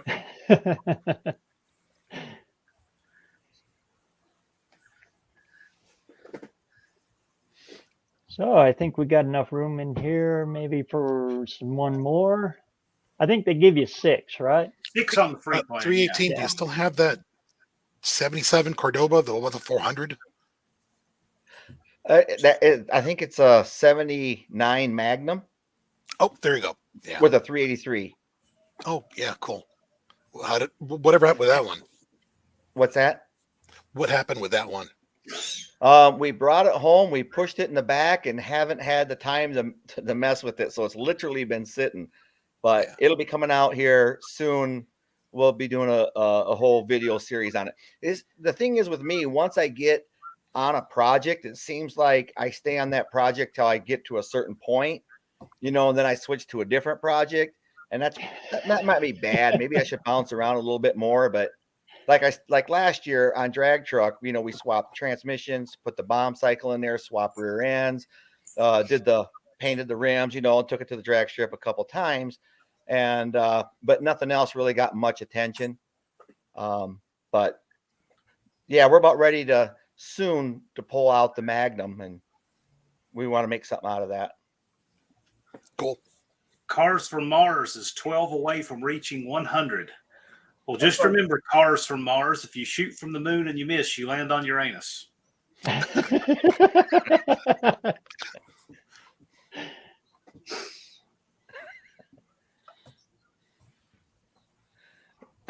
All right, JC Newbie. I did that just because it drives some people crazy.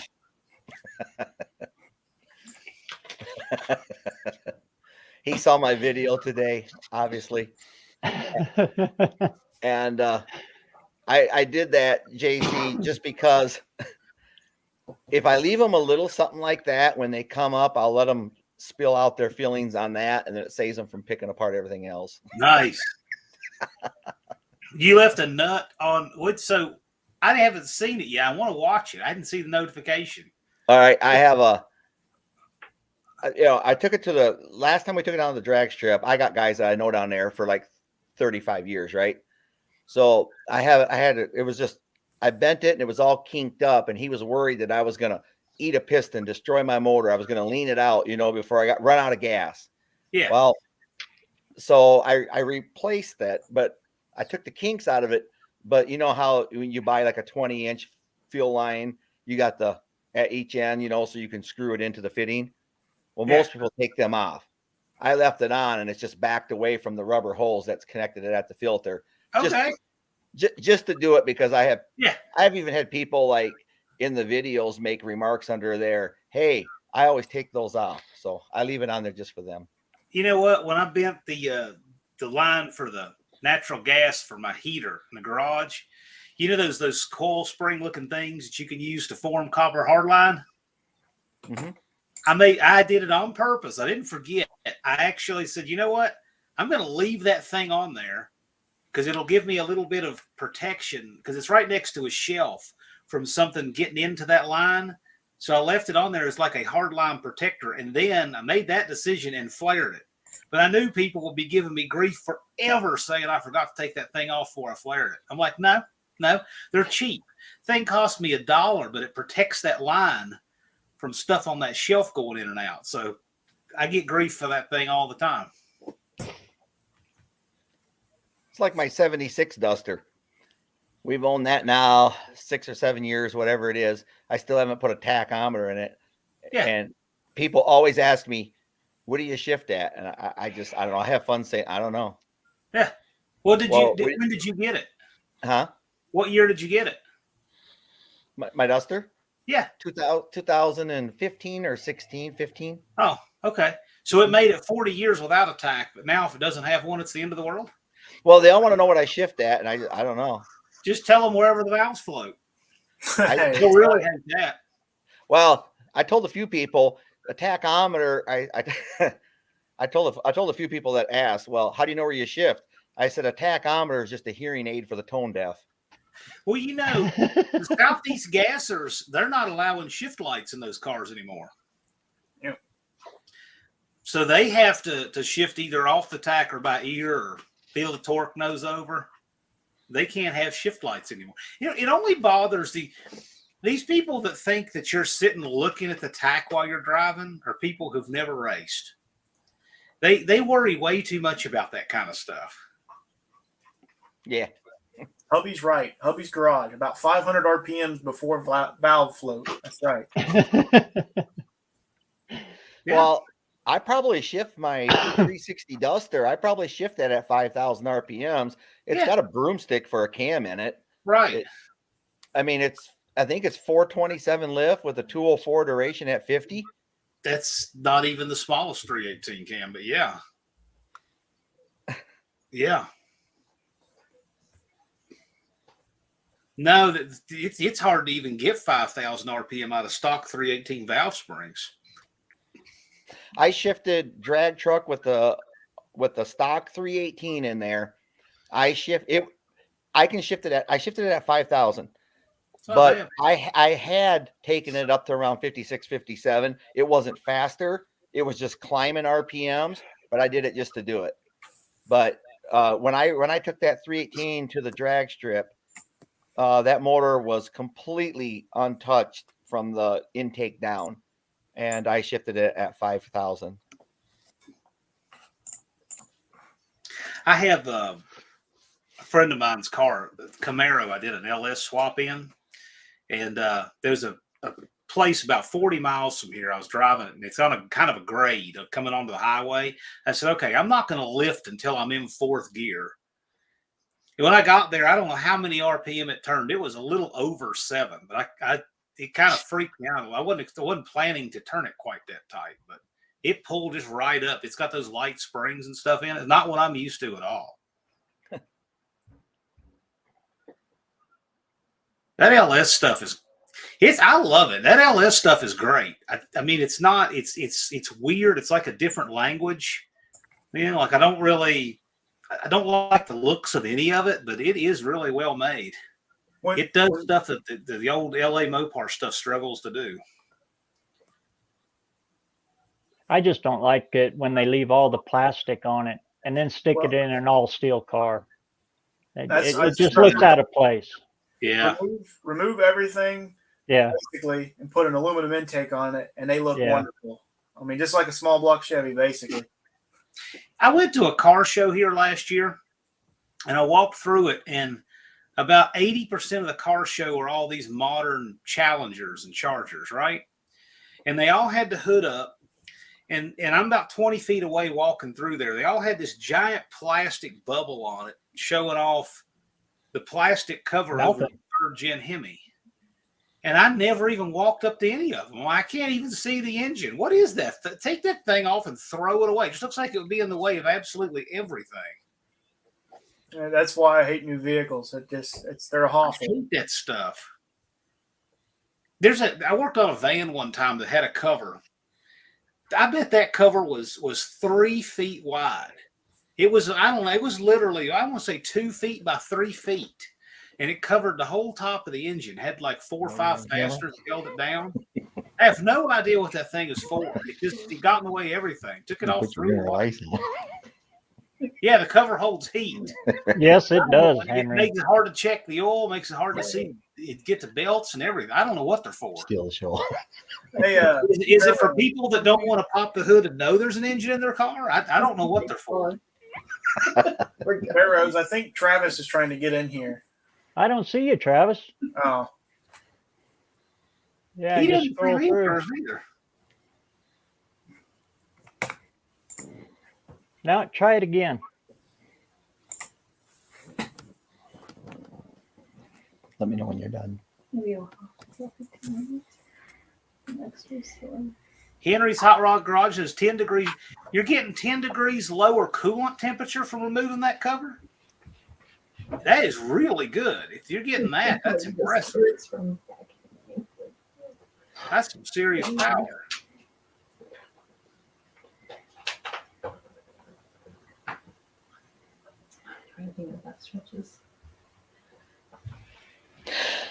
I mean, you can compare, because some people do it and do it successfully, but in my opinion, looking at the new gen V8, whether it be a Hemi or a 6.0 LS or whatever, 6.2 or whatever they are, in my opinion, it's almost like trying to compare a 340 to a flat 8. There you are, Travis. All right, yeah, I tried to jump in like 3 times, and I just sat and Really? waited and waited and waited. I got What backstage happened? the first time away. He didn't see me, but that's okay. I came back. I know there's a way to make noise when somebody's back there, but I don't know. It's one of these buttons. They need a doorbell, but I don't know what people tell me. You can turn a doorbell on for StreamYard, but I don't know where it is. I need that thing. I need it for when you. Well, I'll tell you what. When you have 5, at least on most computers, the 6th one is on a second row. And the first time I had a 6th person trying to get in my chat, I couldn't see them because they were on the bottom row. And I don't remember who it was. It was John Gilman, Shop 209. He was hanging out on that bottom row for about 10 minutes. I never saw him down there. I wasn't blocking you, Travis. I No. swear.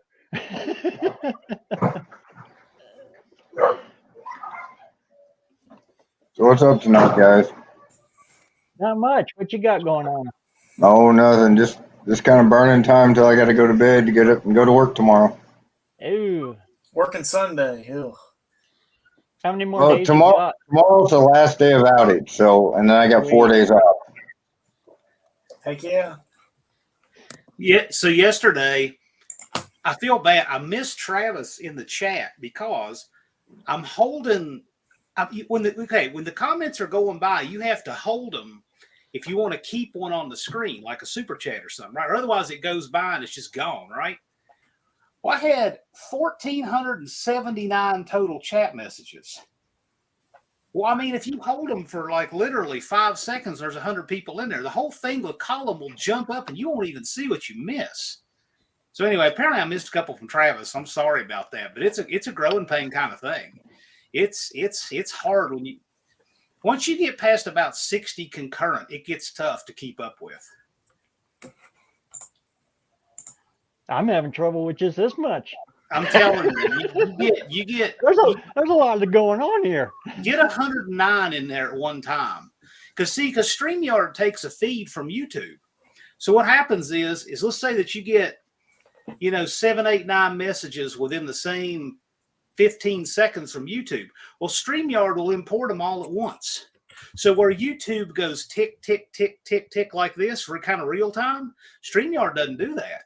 So on the StreamYard side, you'll see it jump like 8 comments at a time. Yeah, I noticed on that. Yeah, and so if you have, like on your screen, I can see 1, 2, 3, 4, 5, 6, 7 at one time, right? Well, if you get in 8, you can have one that's just below the bottom one and jump clear above the one on the top and never see it. And you're watching the whole time. So StreamYard, it does wonderful with streaming, but it's a lot harder with comment because they're not really real time. I've still got the double screen going. I'm thinking that helps. No, where you have YouTube on one screen and StreamYard on the other? Yeah. Well, YouTube is better for keeping up with the comments. Yeah. But StreamYard is better with keeping up with real time, and especially if you got guests coming in, because then you got to watch the window. So neither one of them are perfect, and trying to watch them both is kind of hard too. So I don't know. I don't know what the best system is, but how many we got watching? Well, again, you can't see that on StreamYard unless you're BareRose. It's in your upper left. Upper left? See that by the clock? There's a number with an eye there. Oh, that's what that eyeball means? Yes. Oh, wow. What you Learn got something in new every day. here? What's it say? 23. Yeah, that's what it says on That's YouTube. pretty cool. It's synced up pretty good right now. BareRose, And you're doing a thanks, all wonderful of you. job. Yeah. I hope so. So I've been wanting to do something here pretty soon. I've got April booked out, but I'm wanting to do a live with guys who have made their 500 subs. Cool. So I'm wanting to do something like with you, with Travis, with anybody who's made their 2 hacks, anybody who's made their 500. I think that'd be cool. I think it'd be fun. Yeah, I'm in. And not people like Hopefully we 318 get Will Levi Run who there. made their 500 years ago. Not begrudging anybody for that. But Hey, it only took me 9 years, John, to make 500. awesome. Oh, the So I scenic just- route's better. Hey, it took me Yeah. my YouTube account. If you look at the about, I registered. Was it November of 2006? So it took me about 14 years to get over 100. But I wasn't trying. But literally, it's I was all on right. here for quite a while before I even posted a video, though. Exactly. Yeah, I have an old channel that I lost the information for and they locked me out of it. So I had to start a new one. Oh man.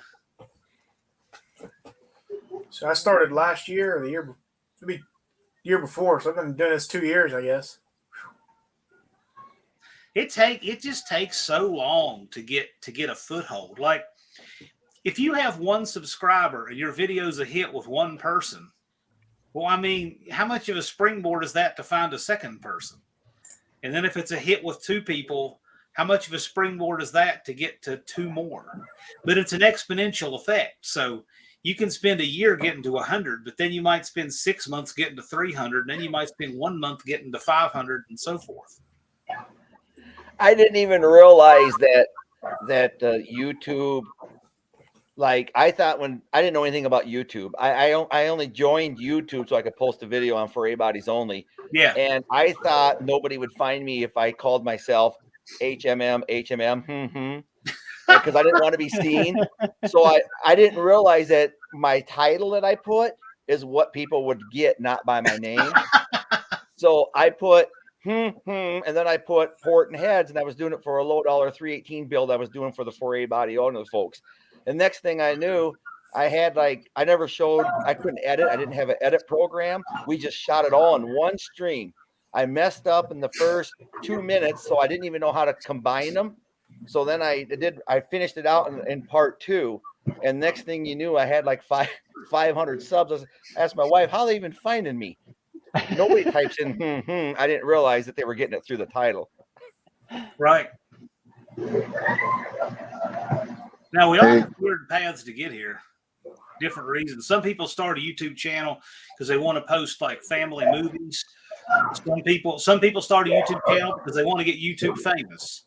And some mean there's all different motivations and reasons to do it. I just did it because I watched YouTube and it wanted me to have a login on a channel. So I just did it and made it my name. It's that easy. And then you take it in a direction. And there's a lot of people that have different names just because they've stuck with them all this time. So, Yeah, BareRose is actually my name. exactly. Yeah, right. You're pretty clever. It just spelled so everybody can pronounce it. There was so much confusion between and my handle on the For A-Bodies Only that I just changed my YouTube name to that handle of 318 Will Run. I love 318 Will Run. I think that's pretty clever. I didn't even show my face till about the last little over a year ago. My wife always called them the talking hands. You too, huh? That's a scary one too, when you first show your face. Yes. Yeah, you can look at mine. I look like a mannequin. You know, it was funny. I kind of got over that before YouTube. I sell real estate for a living. And I remember like 20 years ago wondering, if you have your picture in an ad, if that was going to get weird people after you or whatever. And it was uneventful. It wasn't a thing, but I got over it before YouTube with that. So,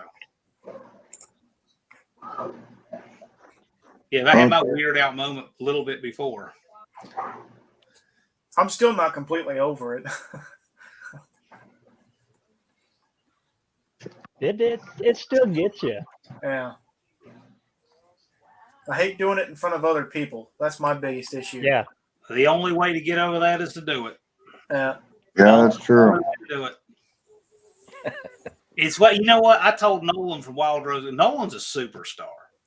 He love that channel. Yeah, listen to what he does and how he so the work that he does. Okay, he does all this old school stuff, but the way he talks about it as he works is the kind of stuff we all think in our head, right?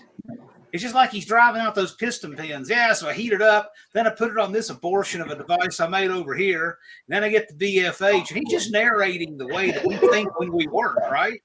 And he does it like this. And it's one take and it's him. He just has to get on camera more. He's doing it more. He didn't used to do it at all. He's getting there, but I'm telling you, when he gets on camera and it's like a first-person conversation, I can see him really taking off. I'm originally from the East Coast, so we normally talk with our hands. So a lot of times people are like this when you talk to them but it's just a little spicy meatball, Dean Stevenson says, I'm not weird. Yeah, I'm not weird enough for some of these people, I guess. And Lockpicking Lawyer and Av, there's a couple of exceptions, but it's because their content is so oriented on things, specific things, they can do that. We can't do that. That's why a lot of that help stuff that, I think Buzz mentioned kind of hit on a lot of that on that last slide that he was with you. A lot of the stuff that, the how-tos on YouTube here, you got to kind of take some of that with a grain of salt for the automotive world because some of it just don't work. The Lockpicking Lawyer is exactly the example I use of something that's very different and works differently. Because see, the people who click on his channel are all after the things. They want to see the new lock and what he does with it. Well, we can't do that because we're used to things like car shows and meets where we talk to people face to face and we want to interact with them and hang out with them in their cars. Like you would never invite somebody, at least I would hope not, you wouldn't invite somebody to your shop to come watch over your shoulder the whole time you work on something. That would be weird as all get out. But yet when people video that way, it's the same thing. You do better if you set up like on a tripod, you're working at a table, you're working on your car. And I didn't write that rule, but it sure makes a difference. Yeah. Well, all my neighbors think I'm weird because I'll have the tripod out there with the hood open and working and talking to the camera, and I'll see people walking by and they're just staring at me like, "What is he doing?" My neighbors used that a while back, but I got the one over here. We have a running joke. Every time I film outside is the day he decides to run his leaf blower. There's 2 feet of snow on the ground, and I could clear a path out there to do something, and he would need to fire up the leaf blower for something. For me, I live in an apartment complex. The moment I start filming, all of a sudden people are like, "Hey, what year is this?" or whatever, and you can't. Like, I don't script anything. I just normally I'm like a one take guy. I could nail it, but they can bust my thought, and I'm just like, you almost have like a concussion, and you got to get back into the flow of things once they're gone, like an hour later. And then you got to rethink where you were, and then it doesn't come out the same flow. Yeah. And When Uncle Tony it's and I tough. went to the train museum, and we were trying to shoot some video, and it's right where they're moving these trains around. And we're just doing our thing, just shooting video. And people were watching us like, what are these? Like, these aren't normal tourists, Well, on one of my shoots I did, it's about the 427, the tunnel port that my dad has. And my dad, you can't get this guy to stop talking. The moment I broke out the camera, dude, he looked like a scared alley cat, man. He just like waved from a distance and ran. And I'm like, I'm not making fun of his Crocs. What's going on, you know? And my wife's like, you know, you really sound pretty natural. I go, yeah, it's just me being me. That's what you WYSIWYG, as they say in the old days with computers. What you see is what you get. You know, I'm just a sincere guy. You know, just little threatening looking, but dude, I'm harmless as a cat, man. You know. You know. You hadn't met my cats. Oh, well, there you go. What's behind you in the background back there? Full throttle kind of guy. What is that? What are we looking at there? My Is that a mannequin head? He used to have a You got a head on it. floating in there. So my kids put the mannequin head up there. It's like our home security thing, you know. So it How freaks long out did our it take dog. you to come up with that cover story? Well, and then the funny thing about my dog too, it's a pug Chihuahua mix. They call them Chugs. Oh Lord. The No. dog is scared of sombreros. So if you put a sombrero on the dog, it's sheer terror. And we call it sombrero justice. So if he starts misbehaving, you bust out a sombrero, and he just gets this look of terror. It's like we're gonna do Lord. he's get like this feeling of just going back home and don't want to do it, but you know. But he's a sweetheart. Don't get me wrong. See, you need to make a video of that because that would be hilarious. I take full responsibility for asking him that It's question. pretty funny. Started that. His dog just gets like terror, you know, the moment the sombrero breaks out. And the only reason we Oh, have Lord. sombreros, my daughter. Thanks, John, for asking what was in the getting background. Yes. Thanks, John. This is great. We want it for drinking games. I'm like, yeah, I've heard that one before. You know, so You know, I could never imagine any of that. I just thought that I see that red in the background and wondered what it was. There's a head. I know. And now I'm wondering if you got any warrants. I'm just kind of. Yeah. Well, that's like my tiny. Yeah, I know. Maybe there's a reason we're in the dark, John. Behind my melon. Yeah. So it's my surveillance head. Oh, that's funny. Hey, BareRose. Door salesmen don't stay long, do they? They just kind of take a quick peek in and go to the neighbors, right? Hey, BareRose. Yeah. Thanks for hosting. Yeah. And I got to jump out. Oh yeah, there she goes. This is my daughter No problem, dressing it up now. Hey, thanks for coming. That's the other thing that Keep up the good terrorizes work the there, dog. buddy. It's just like You Grand too. Wizard. Thanks, look, man. See you at 318. See ya. We'll see you guys. Take it easy, man. Keep that metal hot. You scared 318 will run off. No, I'm pretty good. I'm pretty good with it. Ex-law enforcement. I don't like that kind of stuff. Trying to get out of here. Yeah. And then we also got like this gigantic Rick and Morty head that the dog is terrified of too. So, whatever. I'm into that kind of torment that lasts for years that you have to talk to somebody about, so it's just one of those things that when you scare somebody, you got to make it last. Well, you've done that. Yeah. Cool. Yeah, I'm not a big guy, but I'll put you in therapy. It's also good for like driving in the what do you call it, the ones where you need to do carpool lanes. It's a good carpool lane, buddy. So I always thought it'd be good to have a crash test dummy for that. There you go. That would be perfect. See, whoever has to race them in the no-name nationals, all you just need is a mannequin's head, and he'll just turn and just back out of the lane there. We found a half of a mannequin in the junkyard video I did last year. The bottom half of a mannequin. So we posed it up underneath of a truck to look like a truck fell on it, and Oh, we had Lord. the cart rolling it out with the feet up in the air. We had more fun with that thing in the video.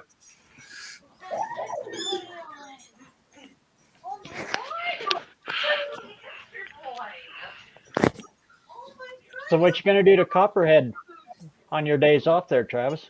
Well, I got the oil pan in, and I got the torque converter in. So I'm gonna go ahead and set the engine in and see how the headers are gonna lay in there. And then I got to pull the engine back out and cut the floor pans out so I can weld up the floor pans. And then put the engine back in it and start doing the wiring for it. That's what I'm fighting right now is exhaust. I got the headers, and I can't remember which vehicle they came off of. I think they came off a truck.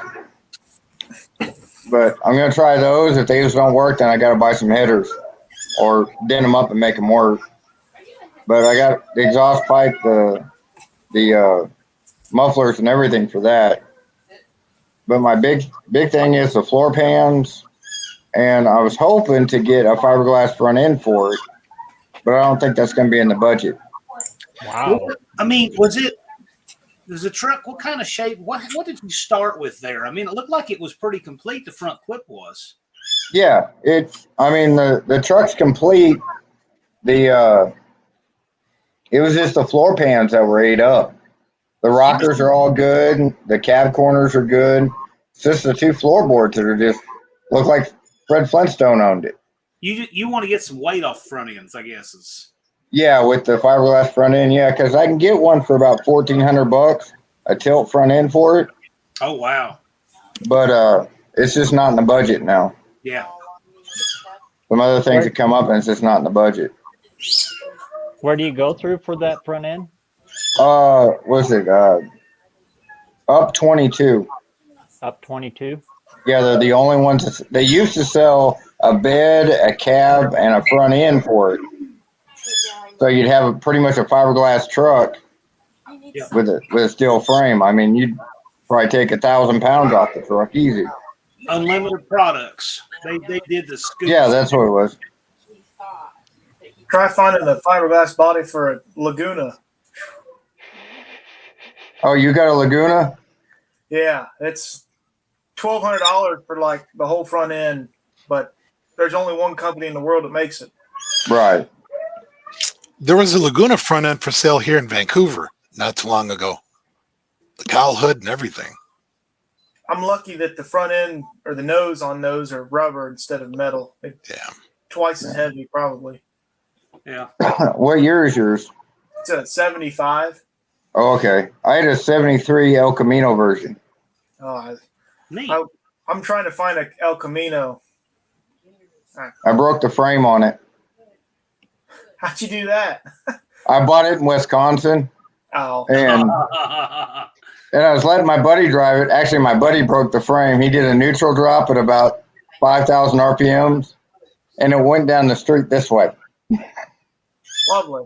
Oh, so I had to go meet my electrician, and I swung by his house, and he has a Dakota that the frame has rusted out right in front of the rear leaf spring hangers, and the truck is tacoed like this. Mm-hmm. The whole frame levered up till it ran out of room, and the back end of it is cocked up at about a 45-degree angle like a demo derby car. Awesome. And the drive shaft is still in it. It's just at a really excessive angle. Like it's probably, 40 degrees nose down on the pin. But it's still in there. And the leaf springs are kicked up to where you're looking at the whole underside of them. Wow. So, but anyway, he said it still runs and drives like that. He said you can't do anything with it, but the truck drives around with this lobster tail frame section kicked up. So anyway, he was talking about how to fix it, and he wanted to take a backhoe and push it down. And I said, "Man, you're making that too hard." I said, "Jack it up there at the back of the cab, and it'll level right out. And put your plates on it." Yep. Anyway, he had a guy want to trade him, so I never did get to see how the repair turned out, but. What rear end is in a Dakota? You can get an 8 1/4 or a 9 1/4. Yeah. I don't remember which this one had. But they're a 6 lug.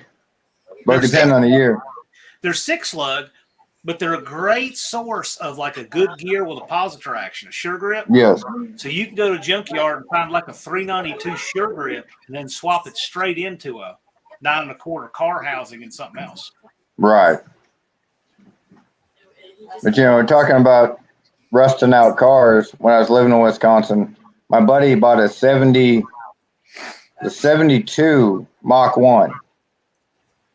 and we were showing out, and he hit it, and the leaf springs came through the back seat.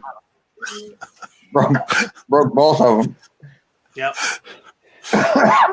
The It was Bad good. Tree guys have got the Bad Tree Productions guys have a 60, I think it's a 65 Barracuda, and the top of both front fenders are completely gone, right above the tires. Like, you know where the Superbird had little scoops on the front fenders? Yeah.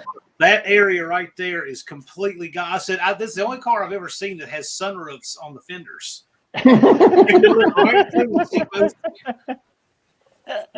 Well, they have rust that just rusts out things I can't even imagine for here. Oh, I know. Where is Bad Tree out of? Wisconsin? They're in northern Iowa. Iowa? Yeah. Northeastern Iowa, right on the Wisconsin border. Yeah, I've been shopping for a little truck for my daughter, and I come up with a lot of trucks from the Rust Belt, and I'm like, nope, I don't care how cheap they are. It ain't worth it. Yeah. I don't know. Around here's not too bad. Southwestern Virginia is not bad. You can find stuff that's rusty. You can find stuff that's clean. We got a mix. Like up where Lunar Outlaw is, upstate New York, I mean, man, he has frame rail delete stuff up there. It's bad. Right. And then you see people like Ron's Recreations down in Florida takes a cab that doesn't even have surface rust and cuts it up. And I'm like, man, we don't have that here. Bro. We're pretty lucky up here. Yeah, they don't use salt out that way. They just use sand. Well, what shocked me is I went to Lakeview, Oregon about 5 years ago, and you would think that there, you know, it's the high desert. Okay, so it's even though it's far north, it's the high desert. Nothing rust. They don't use salt or anything. The cars are really old there and look great. Yeah, like we were seeing early 70s square bodies and stuff running around with no rust. Send them my way. That's for sure. I'm telling you, I was really surprised how old the cars were in Lakeview with no rust at all. If you go ahead. If you own any GM product near me, the cab corners and rockers are gone at least the day after you buy it. Yeah. Yeah, I remember when I lived in Wisconsin, they used to import cars from the South and bring them up. It'd be about 3 times the price as a northern car. Right. Hey, gentlemen, I'm going to have to call it a night. The missus just got back from getting her hair did. So if I don't spend some quality time, I'll be sleeping in the garage with the car running, if you know what I mean. So. All right. Well, just make some videos of the dog and the sombrero. I'll make a point. You know, like next time he acts up, and I'll bring it next time we do our little get together. But it's been a pleasure. I look forward to doing it again. Mr. Wilburn, Levi, BareRose, Travis. Hey, again, hey, everybody, be good, be safe. Hey, next time you go live, have the mannequin sitting in your seat and just doing a voice on the other side. It'll probably be more intelligent. With the sunglasses on him. Snappier responses, so. All right, guys. That'd be awesome. Later. Great seeing you. Thanks for coming in. That background should be on a registry. It's creepy as can be. I mean, it's like red. It's like that background looks like something out of Silence of the Lambs. No lotion. No lotion. That was disturbing that you remember that. Actually, there's a guy. I was thinking Joe Dirt. There's a guy who works with me who actually knows the girl who was in the pit in Silence of the Lambs. Oh, really? Yeah. It's small world.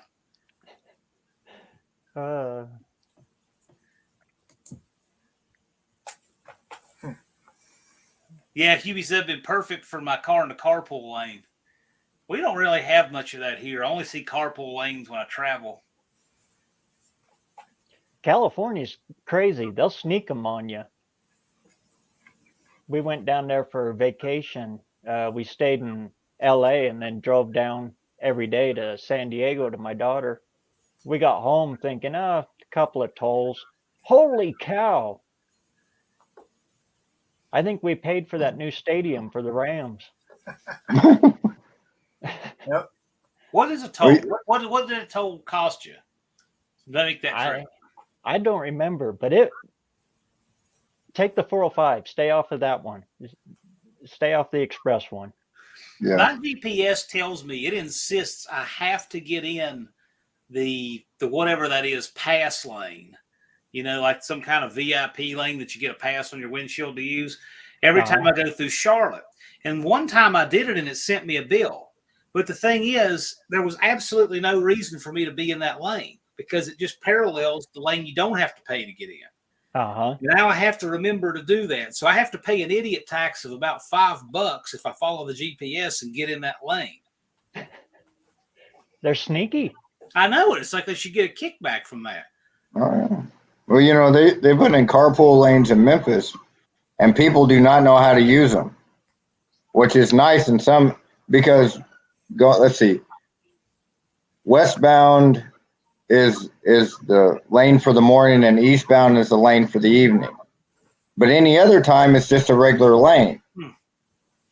So when it's not, people won't go in the lane when it's, you know, like off time. So you got a clear left lane to just run down through. It's nice. Yeah, I've heard in the New England area, tolls get crazy. Oh yeah, they do. Just to use a road.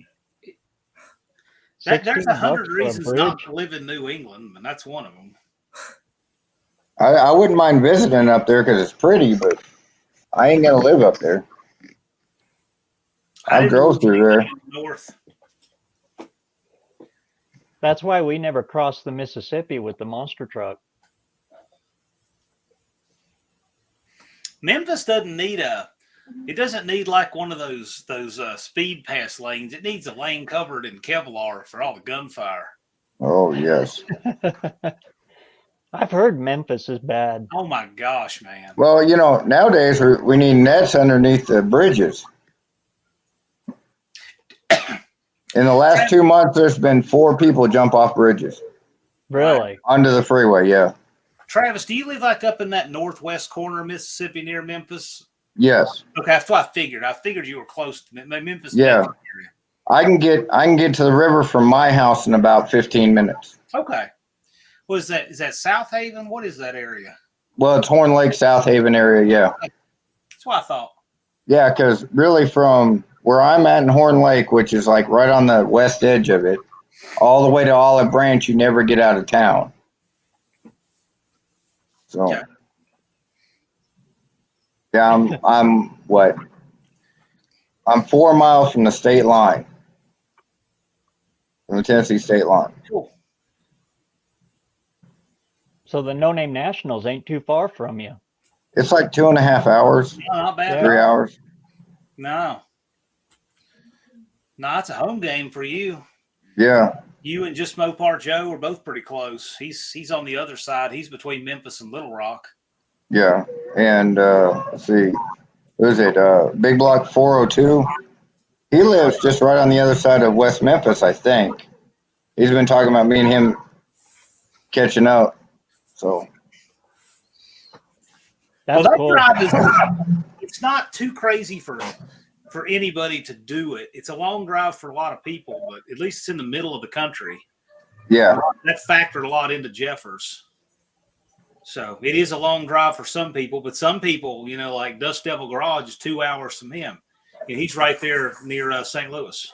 Right. You know, so Jeffers is the perfect spot. It's kind of right in the center for all of us. Right. So I didn't make it easy on me. I mean, it's a long drive for me where I am too, but that's okay. Perfectly okay.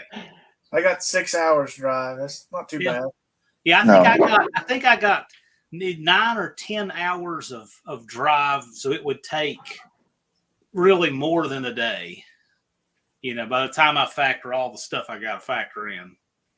Now, John, when I was younger, I drove from Pueblo, Colorado to Memphis in one drive. You can, yeah, I've done some of those, but not anymore. I don't remember half of it, but that's beside the point. Well, I mean, the older I get, the more I like the idea of stopping every 100 miles, stretching your legs, hit the head, get something to drink, and Oh, don't I'll let you in. That 500 mile at a time marathon driving's for the birds. That's not me. Don, Mr. Sorry about English. that, Don.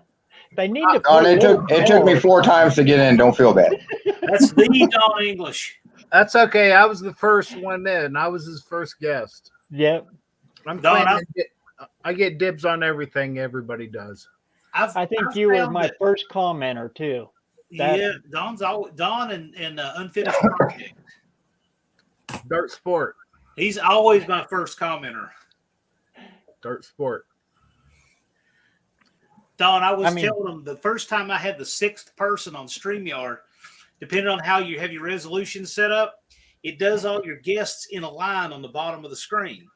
And when you get at least the resolution I have here, the 6th guest is 1 row below. Well, no one ever told me that. So I left John from Shop 209 sitting down there. I bet 15 minutes. I never saw him. And then he put it in the chat, and I finally found this little bar to drag down. And when I drug it down, he was – so at the bottom of your screen, you see that where it shows your picture. It says you're in the show? Yes. Yeah. Okay. That thing right there covers up row number 2. So for me, guests 6, 7, 8, 9, 10 are all hidden. Well, no, 6, 7, and 8 are hidden by that thing. And so now I have to know it's there if I have more than one, because I don't usually have more than one guest anyway. So that was kind of weird. There's no door. So I'm told there's a doorbell, but I don't know how to enable it. I need that thing badly. Yeah. I don't know what happened with Travis. I never seen you down on there until you retried. And I know well, if your screen resolution's cranked up, you could have your 5th or even 4th person on the 2nd row. See, I don't know how, because some people crank the screen resolution way up to make the comments really big and the viewer for the chat small. And that's what I do like at Vizard's, because his monitor sits like about 6 feet in front of you. So on his, you crank up the resolution to make the comments big enough to read from the table, but it makes the chat screen small. So we would have probably our 3rd or 4th person would be down where you can't see them. Mm. There's some weird stuff on the backside of StreamYard people don't realize. And that'd make a good video. Using it. When you do your first live, set your camera up behind you and just video you doing a video. That might make a good video. Yeah. Oh, like a mirror and a mirror and a mirror and a mirror. Yeah. Well, one thing I figured out is, so my screen is up on a riser. That way I'm not looking down into like a webcam. So I got a monitor that's up behind the camera to where there's very minimal difference between where I'm looking in the comments. 62. You guys are sitting on the 57, the 62, and the 60 motors repair manual. Yeah, nice. Say 60. They work for everything. You say 62? Yep. All right. I got the one for Valiant out here. It's on the back deck. Service manual. You guys are motors? sitting on the starter box.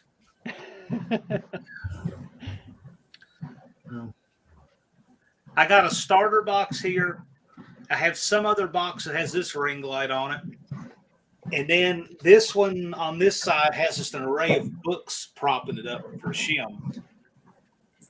So you guys are sitting on my desk. Well, I won't say where y'all are sitting.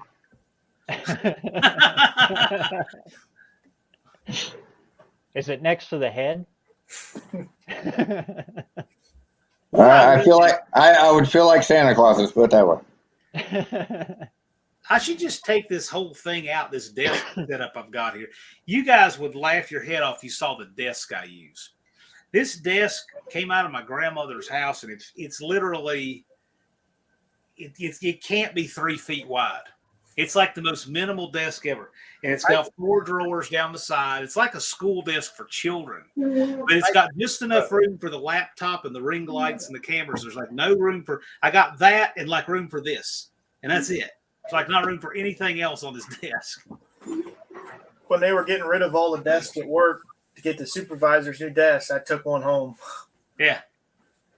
Well, I used to have a big desk. I don't like it. I don't need it. Not my style. I just got a lot of paperwork to hold and stuff. So I've got a 48 got baskets Ford for that. F1 front clip, but I'm missing the hood for it. I'm thinking about turning that into a desk. That would make a really cool desk. Yeah. Hey, Wild Rose. Yes, I did get that engine swap book. That is cool. So Wild Rose found a engine swap book from the late 60s that has all these really cool things in it, like, bell housing dimensions and stuff like that for doing old school swaps of junkyard parts. And so I found a copy of it and got it. That's how you do that. That's neat. Yeah, you would get a lot out of that, BareRose. I can see you doing that. That's what that button does. Now you're learning. That's it. there's only one way to do it, and that's to do it. 2 hours and 15 minutes, and now I figured out what that button does. It only took me 2 hours. Well, we're halfway there. Well, hopefully my buddy will get back with me. His neighbor's got a bunch of big block Mopar parts he wants to get rid of. I'm hoping he doesn't want too much for the whole lot. Show up with the truck just in case. Oh yeah, always. I know. I got to go see my Uncle Sonny in Ohio, and I got to figure on trunk space or whatever. Every time I come back from there, I'm bringing back cast iron something. And yeah, me and the wife talk about that every year. He's bringing home more crap. It must be different in the Mopar world, man. I feel like every diehard GM guy doesn't want to get rid of any big block stuff. Well, my uncle's 84, and he knows he ain't he's working on a 49 Dodge right now, but that'll never get finished. But he's putting a 6-cylinder 4-speed in that, but that'll never happen. I can see old it. Flatty. Yep. It was a work in progress, and then he just getting older. Never old, just older. Yeah. I think I've still got some parts for them. I got 2 fans, I know, and an oil pan for those old Chrysler Flatties. Hey, Don, is Sonny going to make the Chrysler's at Carlisle? I doubt it this year. Okay. My cousin might, Leon, but are your brothers coming? Yes. Yes. Good. To both. Yes to both. I'll bring bail money. Yeah. Okay. I never heard it put that way, but his brothers are a trip. Like, you wouldn't know, like none of them look alike, but they're all real different, neat guys. It was a blast. Oh, Ronnie's my twin. We're twins. I know, but I know you have different flavors about you. Flavors. Yeah, you're different. It is a neat crew. I really enjoyed the English crew. We cover all the spectrums in 3 people. Yes, very much so. But hey, I love what I got. Oh yeah, it's a great crew. They're I'm telling you what, the English crew is the best crew to hang around a car show ever. Because I would lose my sanity if I wasn't hanging out with you guys. I'm telling you. In the hotel parking lot. Yeah. Okay. So every time I would come back, we all stay at the same hotel. Every time I'd come back, they're just like king of the hill, standing in a row in the parking lot. Well, it was the whole corner.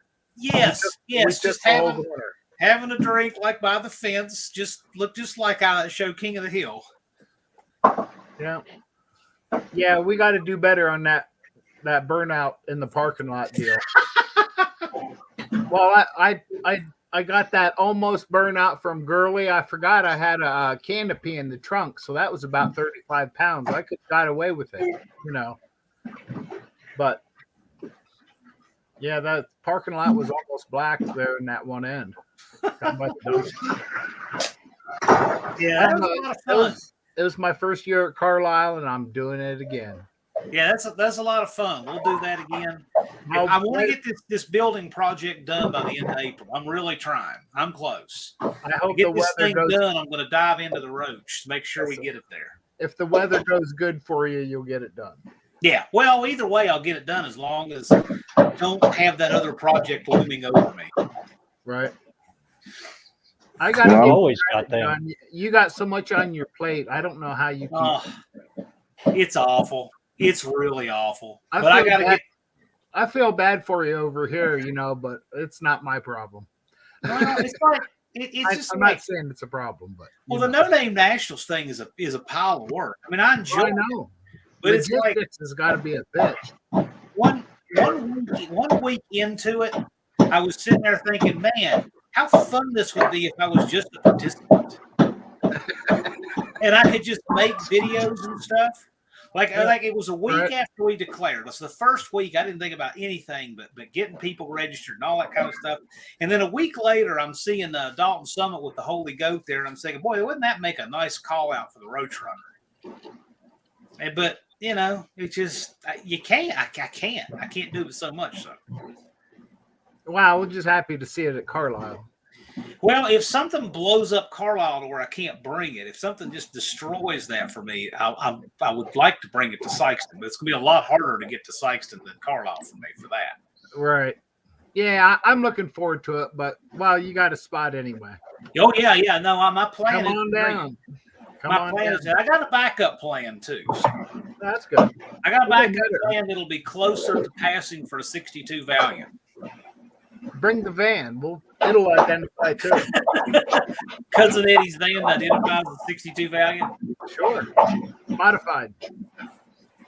Stocked on the other side of the road. Henry, you're sitting at 72 subs. We're watching for more stuff out of Henry's Hot Rod Garage.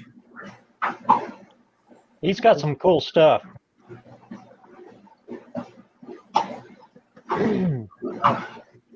Man, well, hopefully here now I'll start being able to make some more videos, not just shorts and stuff. Cool. So, but I'm gonna have to get off here. It's already 9:30. It's past my bedtime. Yeah, it's 10:30 here almost. BareRose, congrats on the first live. Thanks, man.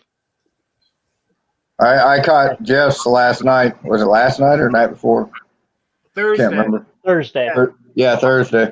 Yeah, Jeff called dibs on Thursdays.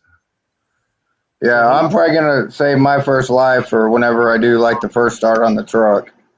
I'll probably do that as a live. Cool. Do your cam break in and everything? No, the motor's already been run. It's the motor that came out of my Aspen. Oh. So it's already good. So it'll just be the first startup in the truck. Cool. So. That'd be a good live. But I'll holler at y'all later. Let me know, and I'll bow out of it and give it to you. Well, it'll be during the day anyway, so it'll probably be a Saturday, so everybody can watch it. Cool. Have a good day at work tomorrow. Oh yeah, I'm learning how to run the big units. See if I can blow something up. Good for more money. As long as they say for more money. See if I make that jet engine take off. And not blow But up. y'all take it easy. On it. There we go. Thanks. Later, guys. Thanks for coming in. Henry's Hot Rod Garage. Where are you going racing tomorrow? Is he down in Florida or somewhere warm? I don't know how you keep track of all these people, John. It's hard. It's hard. I can't even remember people with one name, let alone two. It's not easy. It's to the point now where I can't quite keep up with everybody's content. That's why I keep telling people, and I know coming from me, it's obviously biased, but it's like I said, you got to get registered, because once you get registered, now I have to keep up with you. But it's so hard to keep up with people who make videos and hashtags. Like, here's the No Name leaderboard on my phone. I keep it on my phone, and as of this morning, Levi's Backyard Performance had 274. I'm at 277 now. Okay, so you have passed Heaven's Mopars. Oh, good for But you. you are still behind Bullet, BCCOA, the shop. Yeah. All right. Which puts Levi in 1, 2, 3, 4, 5, 6, 7, 8th. You're in 8th place. Go get him, Levi, man. I have faith in you, buddy. Yeah. Hey, it's the 500. Now you can draft them. He looks like he should be on. He looks like he should be on Leave It to Beaver. No offense. That's a little before your time. But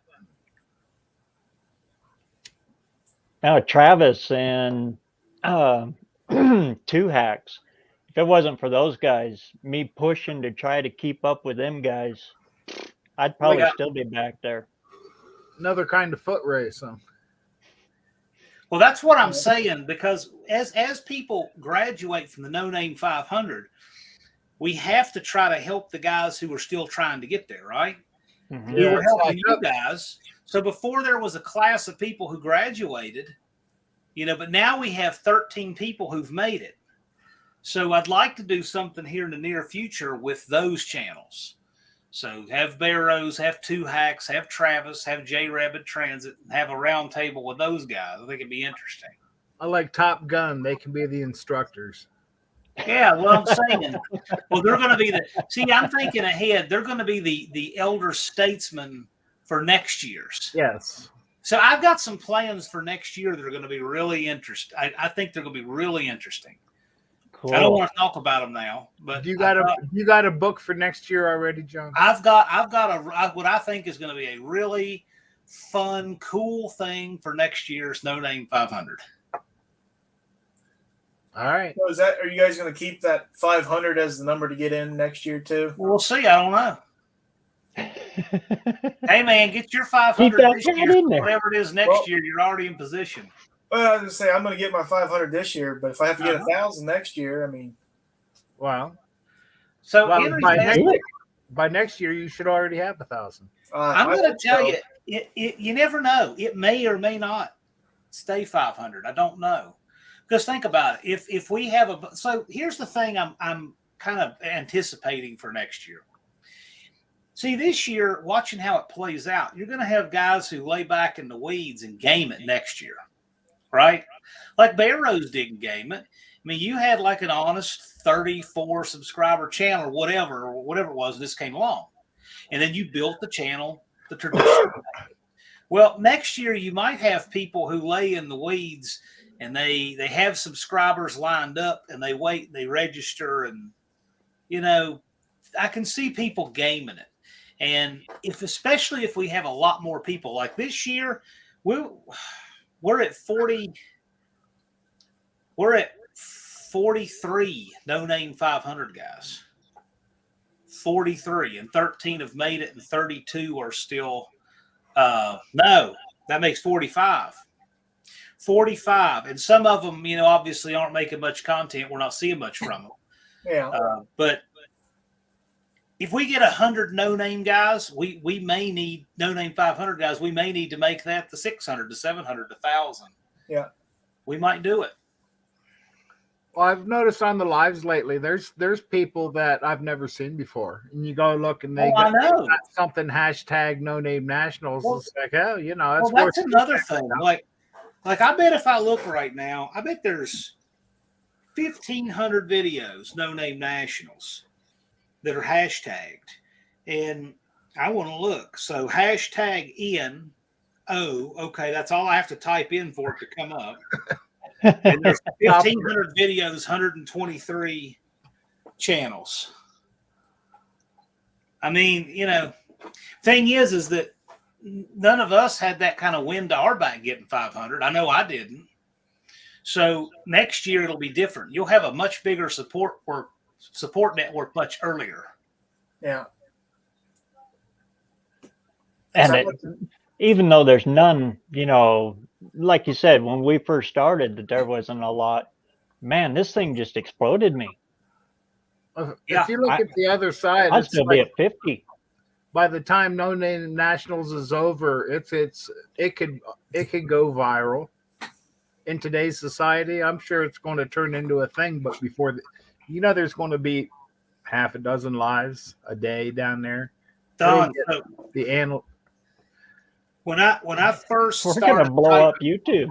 when I first started typing that in, I would have to put in no name and then part of nationals to get it to come up. Yeah, me Uh-huh. too. And then I would put in no name.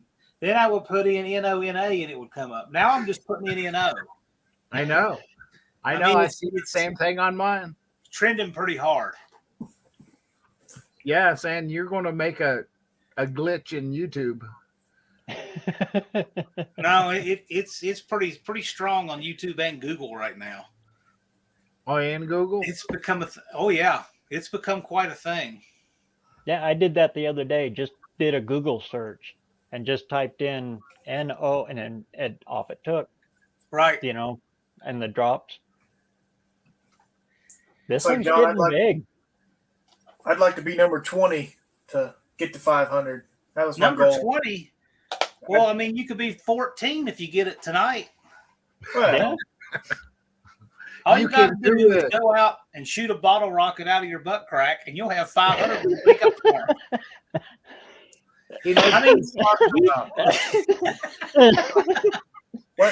YouTube rewards the stupid stuff. Yes. Now, where is that 24-hour fireworks place open? Now, BareRose is just sitting there thinking, man, I wish I'd have thought of that when I had 300. I got some up in the attic, Levi. And Dawn is thinking, I hope my brother's not watching. He might try. Oh, no, he's in bed by now. Yeah. Well, I could be lying, too. Yeah, Big Block 402 says it's just the letter N. So it's, yeah. So we really may have the #1 hashtag with that letter only now. Does YouTube? Because I know I've done that before. Yeah. Does YouTube give a trophy at the end of the year? Because I don't know. No name would take it. I think. Wow. LB Bruin says, "Don't give me any ideas." Here's the thing about LB Bruins: he makes really good content, really smart. Yes, stuff. he does. Yes, he does. But it has a really narrow audience. It's like, how many people want to go with me on the journey of drilling the spot welds out of a horn bracket? Well, I'm telling you now, if you want to replace a horn bracket, that's the video for you. It's but it just has a small audience. He's going to do something that just catches the wind and gets out there, because that's the thing that happens with a lot of these guys. They just find one video that catches fire. Like, look at Rapid Transit. He had one of putting ball joints in, and he got 1 million views on that one video. So that's the thing. You never know which video is going to do it, because 80% of your success comes from 20% of your videos. I got over 2,000 views on taking snap rings out of the U-joints. Something I've done 1 million times. It's super simple. Exactly. My best videos, drunks thrown out of a football game. That stupid Cousin Eddie short I did. Some of that cleaning out the trunk of the Roach Runner. Oh, that was a great one. I was waiting for that. 4,000 people watch my neighbor run a leaf blower while I pull dirty sneakers out of the trunk of a Plymouth and mail them to Jed. I mean, 80% of your success comes to 20% of your videos. So LB Bruins is going to make that one video that just people are looking for something useful and the how-to. And so he might have a bunch of them that have 50 views and one that gets 8,000. And then that will kind of catapult, your placement, and you go from there. So that happens a lot when your channel is under 100 subs. That's the thing a lot of people don't see, because they see bigger channels steadily gaining subs. What they don't see is that a lot of that is from videos that are already out. Like, for instance, I make $5 a month off of that drunks thrown out of a football game, and it runs all the time. And it still sends me subscribers occasionally, whatever. So just off the stuff I already have out there kind of running in the background, it's a buffer against months when I don't make much content.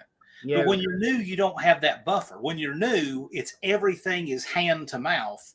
And so you don't see that yet. So that's why channels should never give up, because you never know which one's going to give you 400 subscribers. Well, he's talking to LB. He made a video about 62 Valiant. He pays credit to me. We met at Carlisle last year, but Yeah. I like the honor. I love the picture and because it's one picture for the video, but the commentary is great. Oh yeah. He's got the perfect voice. No, he does great. It's a narrow sliver of audience. So once it hits the right search, well, he's got my attention. Well, what I liked about the Valiant is it's white like mine are. So you get that foothold, and then it works. It just goes.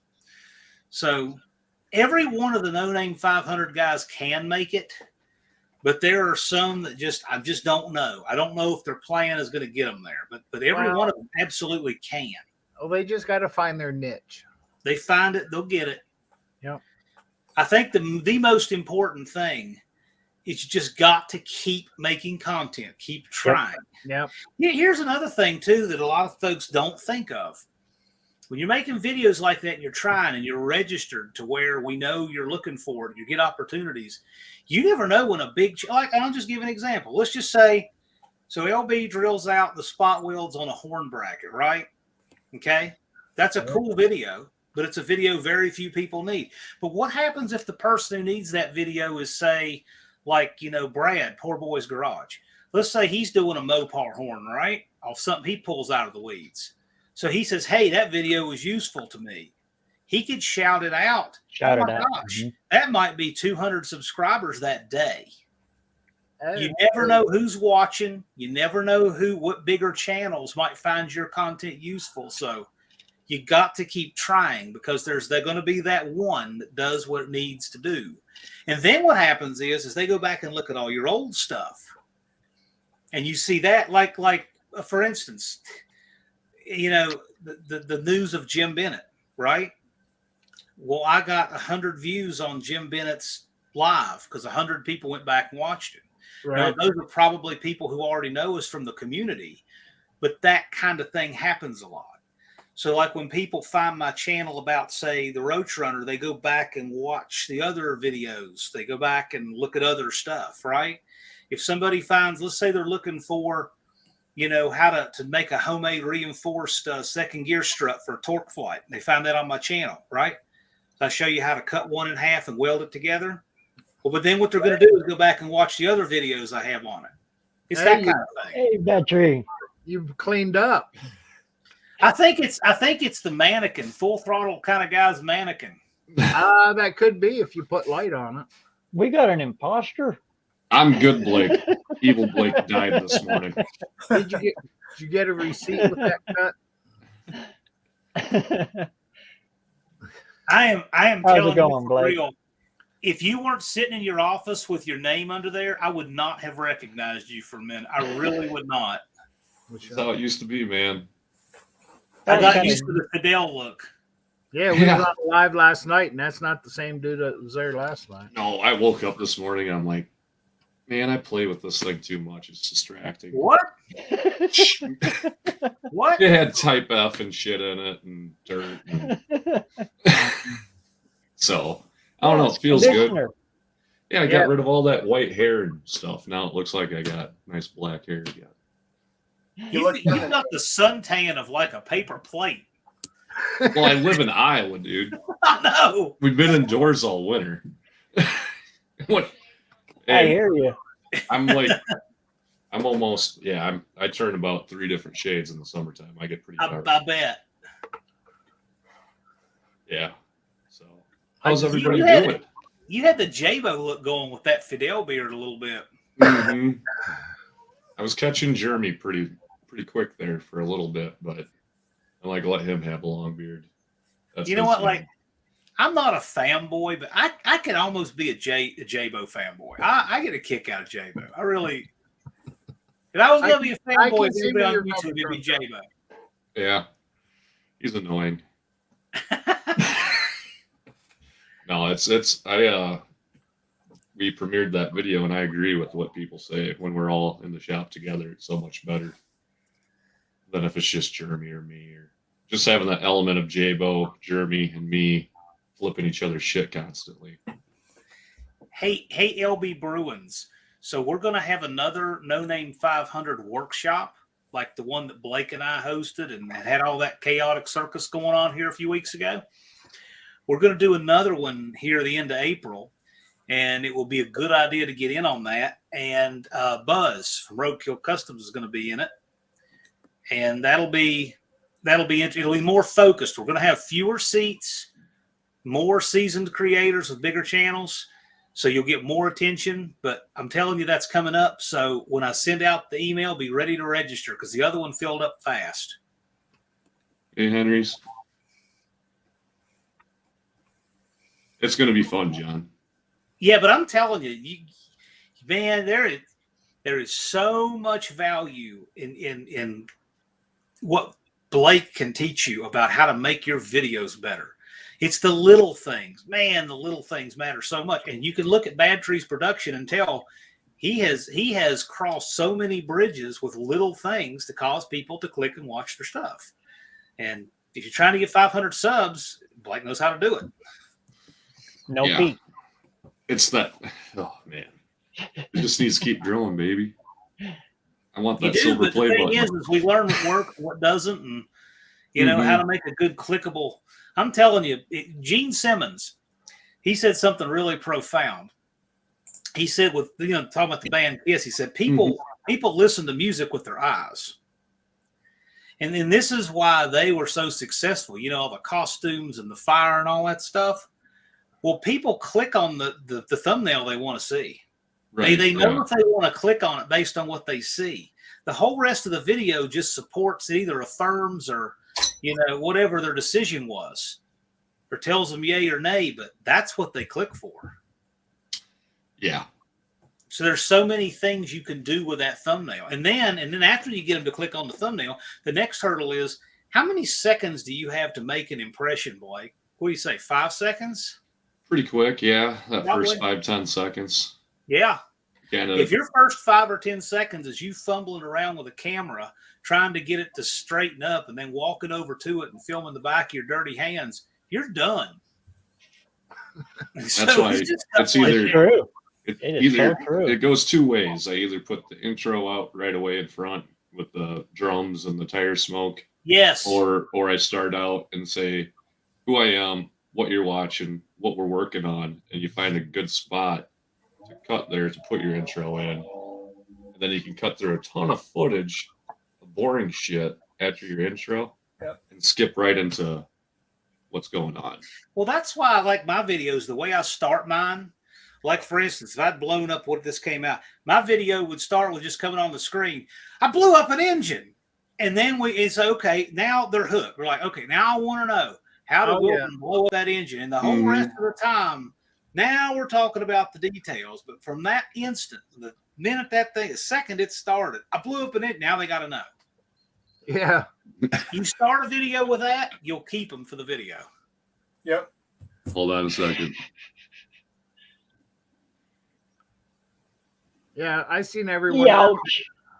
That looks like a good one. I've seen every one of your videos. I've seen it live when you pulled it apart, and I was just shaking my head. It's like how. And that was the thumbnail for it then. You show blown up piston, a hole in the block. Perfect. For anybody who doesn't know, no, I did not blow this one up. Just making clear. This is out of Andy Wood's engine. And Blake says he's sending me another souvenir. And I'm getting ready to redo some things here in the studio, and these are going up on the wall. You need to have the wall of shame. Yes.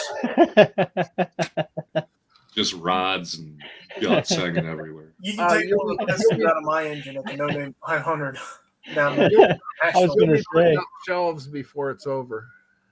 And, how many videos do a lot of these channels have that only have a couple thousand subscribers like us? We have 260 videos. So you guys hitting 500 and you got 20 videos, 30 videos. That's really good. That's killing it, man. So you got an audience like that. Now you know who you're talking to when you're looking at your camera. So you're not just looking at a camera now. Now you're looking at your buddies that support you and they want to see you succeed. So you kind of get make them so much more comfortable. A little bit looser. Otherwise, you're like a cinder block, loosen up. Like, I'll tell you, if I make a video and I know it has some little inside reference. Now, the inside joke reference stuff cannot take over your video because it takes away from people who don't get it. It has to be something that will seamlessly go in the video and not affect it for people who don't get it. But when you get to that part, you know exactly who it's made for. You know exactly who you're talking to, right? So if I sneak something in for Blake or for Duddy or for Joe or somebody, it makes you more comfortable on camera because you know what you're doing. Mhm. We all do it. You guys will do it too as your audience grows. At one time, it was an inside joke with Duddy, but now we've worked together so long that people get it. So and that's another thing. Collaborate with other channels that are similar to yours or have your kind of personality, you know. Or You channel is completely different, but you can make that Mhm. one too. I think me and Duddy probably talk 3 to 5 times a week. Yeah. You know, and same with John too. Yeah. And to just bounce, hey John, I got an idea. What do you think of Oh, yeah. this? Man, that sounds cool. There's all kinds of idea people on YouTube, but there's people who have good ideas and people who have bad ideas. And Blake has a lot of good ideas. I have a ton of shitty ideas too. Well, that's But- just comes with it. We both have good and bad ideas. And sometimes I'll have an idea that really sucks, and the longer I spend trying to ask myself, is it a good idea or not, it usually isn't. And if I come to an idea impasse, I'll run it by Blake. Here's the good thing about Blake, though, when you have these ideas. If I have an idea that's like, you know, it's just, it sucks and I can't figure out why, and I pitch it to him, he'll know what it needs to fix it. So right when I'm thinking yay or nay on tabling it, he'll come up with the thing, oh, well, that fixes it. Now it works. You've done it to me a couple of times. I'm like, oh, now the idea works because there's some change I wasn't seeing. And it comes with making, you know, being a seasoned content creator. It's to the point where it's almost rough watching TV anymore. Yeah. See how they edit I don't shit. even watch it. Well, like movies and whatever, I'll find myself being like, I see how they did that. I Yeah. could do something like that. Yeah. And that's totally, you know, the whole fantasy of sitting back and watching a movie and just relaxing almost went out the window anymore. I'm always like trying to learn from everything I watch now. The other night, we watched the pilot episode of Seinfeld, and I was thinking, wow, why did they do that? You know, why do you edit it that? Mm-hmm. Why does Seinfeld's apartment change every time he walks into it? You know, you think about things different. Mm-hmm. I like to watch an audio channel called Sound Man Car Audio. The guy's name's Doug. He's given us he was our first ever shout out. He gained us like 160 subs in a couple days. And the way he edits, he's not family friendly at all. So don't watch it with your kids. But and you don't have to like car audio. Jeremy's got subwoofers he used to have in his cars, but for me, I'd rather hear an engine, right? But for the pure entertainment value, Sound Man is freaking awesome, and you can learn so many tips from just watching his channel. And he's got 200 and something thousand subscribers now. And he starts out the video, hey, today's episode is brought to you by NV Audio. You know, he's getting paid sponsorship of real things that are connected to his channel. A lot of people have the video game ones, you know. So Henry's Hot Rod Garage is asking us how his thumbnails look. I looked up his channel. I mean, he's got. There's that one-eyed cat again. So if I'm looking at Henry's Hot Rod, I can tell you right now, your thumbnail that you have for your main channel is extremely busy, which is okay. The cross pistons and fire is great, but I can't read any of that stuff on it. No. I'm not even going to pretend to. And I'm going to go ahead. The bloopers thing, that's a cool thumbnail. I like that. Ooh, Chrysler 300. I'm already liking it. The Hughes Engines new parts thumbnail is pretty cool. The Instant Karma one is kind of hard to see. So you've got the Karma logo in there big, but I would have zoomed out on that to show all of whatever that is. It looks like you're letting YouTube pick out the thumbnail for you. Yes, the burnout video thumbnail is good. If I had a closer up shot of it, I probably would have taken it because even though you couldn't see all the smoke, you could see more of the car. I just subbed to you, bud.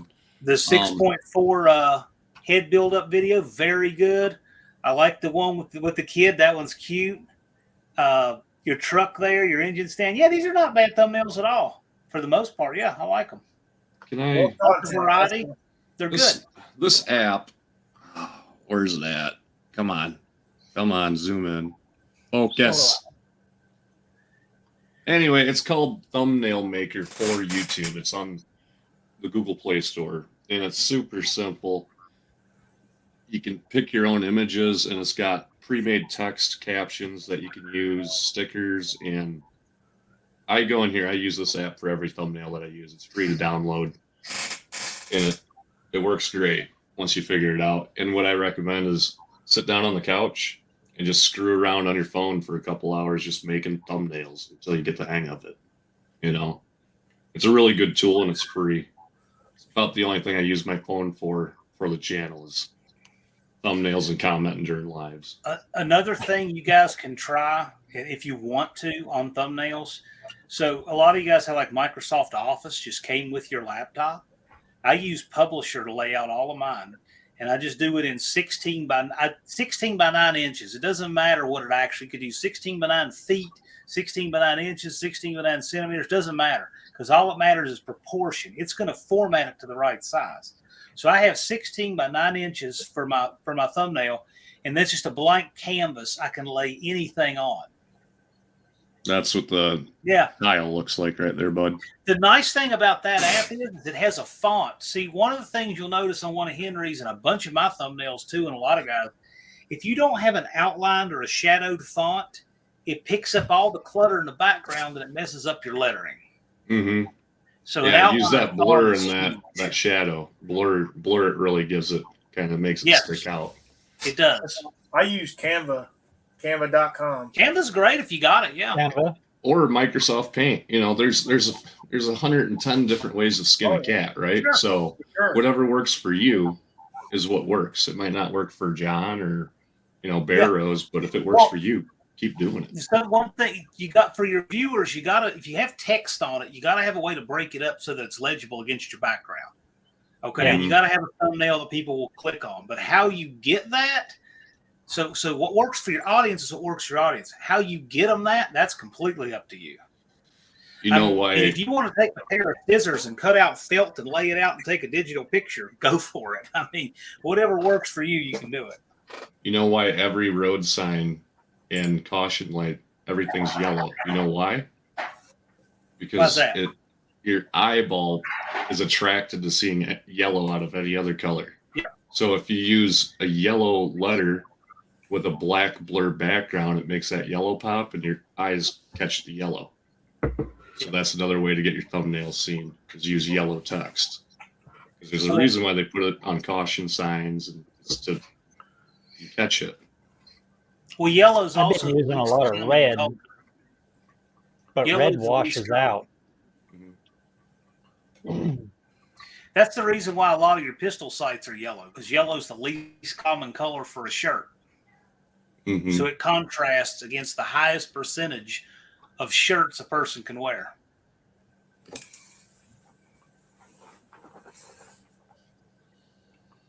Great stuff. Thanks, man. Anytime. Anyway, we're going to be doing Here another to one help. of those here in April. Or actually, it will probably be like May 2nd, I guess it would be that weekend. I'm thinking something like that. That's morel mushroom hunting season right there, John. We'll probably have Blake and I on both Roadkill Customs, and I'm sure Tony will want to be in on it again. So we'll see, and then we'll have six No Name 500 guys in there who want to improve their videos. I can sit this one out too if you want, John. Let somebody else. Well, take yeah, that I'm spot. just saying. I mean, it's but you can always be in the chat too. I mean, Yeah. I'll So I'm definitely be there. Yeah, I'm gonna put it out there, and we'll see. But there'll be fewer seats available. But they filled up really fast. I told Blake, the first 4 were spoken for in 7 minutes? Something ridiculous like that. Yeah, you There you go. told me, and then I got an email 3 minutes later, and I'm like, oh, it's full. What the fuck? Yeah, right. It was fast. Heck yeah, man! great for those guys. Great for anybody that wants to learn. You know what, though? There were a bunch of people who burned themselves because they registered with some funky email they never use. Like they thought we would spam them. We didn't spam them at all. It's the one I used to communicate. So their invitation went to that email. So, like, whatever that goofy email was, like, curtains and kitten rods, $4.79 at AOL.com or whatever, that's The their email junk in there. email, and it went there and they didn't get it. Or they didn't look for it. Well, I was pretty young when internet became popular, so my first email names were terrible. I have an email address that literally is junk at a domain I have, and I send stuff there all the time. It works great. It comes to my phone, but see, people don't spam it because they don't think it's real. Yeah. I kept mine super simple. Mine's Rusty Jacks. Yeah. I like that one. Lake JB30 at Hotmail. Used to be something a little bit not safe for. Yeah. I wouldn't say it. Remember Web TV when that came out? Jay thought it was his way to get around the expensive price of a computer. And it was still dial-up at the time. And basically, it's like a smart TV is now. You had this big-ass box, and you hooked your internet up to it, and you hooked it up to a coaxial cable on the back of it. And then it'd take like 5 minutes to fire up, and then 10 minutes to dial up and get connected. And the only thing you could use it for was email and looking stuff up. But Google didn't exist back then, so it was like taking shots in the dark. There was a lot of things didn't exist back then. Yeah. I think that's why we all knew more back then than we do now. If that's the only internet the kids had nowadays, they would shit themselves. Yeah. We had the internet and we weren't on it because it sucked. Well, you thought you had the internet. Yeah. And then I remember DSL came through, and then those pictures that you'd try to download at night, they'd come through a lot faster.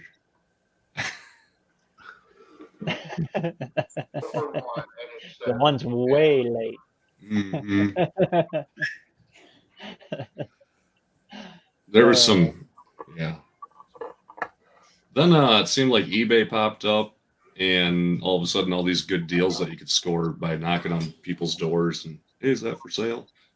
All that shit started to seem like it was disappearing. Because now, and then plus people see, it's got a reserve price of this on eBay, so all of a sudden, all the junk went up in price. And because I miss the days of Auto Trader, man. Just peeling it open. $1,200 demons. Everybody had a local Auto Trader. Mm-hmm. Ooh, if it had a color picture, you spent $1.99 to get a color photo, and now people are bitching about spending $1 to post on Craigslist. Yeah, for 3 issues. Yeah. I remember I'd read through Auto Trader, and like a guy with a '69 Camaro would say, "Numbers matched by Galen Govier," to try to get a sale. And I'm like, Galen doesn't know. No, he's only Mopar. That's all he does. He lives 2 miles away from me. He's not doing Chevy shit, Like, he's a pretty cool dude. A lot of people do not like that guy. Hey, Blake, I got a question. So my Roadrunner out here, I've got a good VIN for it. I've checked it on the quarter panels and all of that, on the dash. I don't have a fender tag. And unless it's under the bottom of the back seat, I haven't taken the seat out of it. I probably don't have a broadcast sheet to it either. Okay. I'm just wondering if there's anything I can search through just the VIN for that car. Just the I'd love VIN? to have a fender tag for it. Well, Galen has fender tags that he sells, but it says, Galen Govier ran, and there's not one single damn numbers matching part on this vehicle. Yeah. Yeah, I mean, it's a real Roadrunner, but I don't have, unless the broadcast sheet miraculously is under the bottom of the back seat. I hope it is. I hope it is too, but I I can tell I can tell through the trunk it's not on the back of the back seat. Mhm. So fingers crossed. Because your your dash and your trunk and that's telling you, yeah, it's a Roadrunner, but that under hood one, you want to know what options you No, have. that one I checked the quarter panel to make sure that it's a legit car, and it is. What about in the door? Oh no, that's gone. What's in the door is gone. The fender tag is gone. I've got the VIN on the dash, and I've got the one that's stamped into the quarter panel, and the quarter panel's factory. So Go to Harbor Freight and get a punch kit. Just make up your own combination. Yeah. No, air conditioning, Hemi. The diehards would know. Everybody no, else. I got an idea for a fender tag if I wind up going that route. But you got to remember, it's got to have one rivet with paint coat on it and one screw with no paint on it. It must have a 6-pedal head rosette on one side that's painted, and then an unpainted one on the other side. And then you got to have this little crease that's at exactly a 45, and you got to have paint that's about halfway sprayed under it. Oh my gosh, those people are ridiculous about that stuff. I was like that when I was a kid. No, the rosette for the dash and the screws, the plated screw, and somebody will correct. There's some purist right now who's going to watch this 6 years from now. He's confusing the fender tag with the dash. I'm like, yes, I did. Oh my gosh, so shoot me. Take your white New Balance shoes and eat them if you're worried about me doing that just now. I was that person when I was 12. I'd go up to guys and be like, "Is this your car?" Yeah, and I'd go, "Why didn't you black out behind the grill, man? It looks terrible." Like, I didn't leave it body color. I didn't this before I spoke. So, smite me, But now I'm way more, do whatever you want with your car, man. I don't care. I'm not an asshole anymore. I'd much rather see them on the road than exactly. Yeah. Henry, you need an 8 3/4 for a Roadrunner if you have a Roadrunner doesn't already have one. V-body 8 3/4 are pretty easy to find. I need a shorter gear. I just passed one up today. If you get a B-body one, though, you need to get one that's the right year because the housing got a lot wider for 71. What is it, 67 through 70, and then pre that, and then after?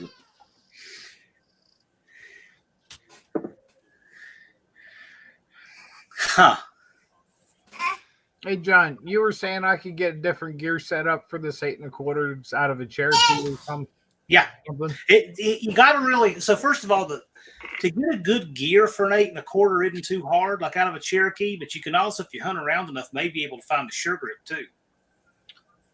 Well, no, because I'm running 245s right now, and I don't think that would do too well on the drag strip. You could get much more gear for cheap. So the Cherokees up until I think it was 06, that may be the last year, had an 8 1/4. Oh no, and actually I have an 8 1/4 from a Cherokee. I'm pretty sure it's a sure grip. I don't know what gears. I have that here. I took out forget the gear. The gear's Thank trash. God you didn't call it a posi. The gear's trash. I forgot why I took it out.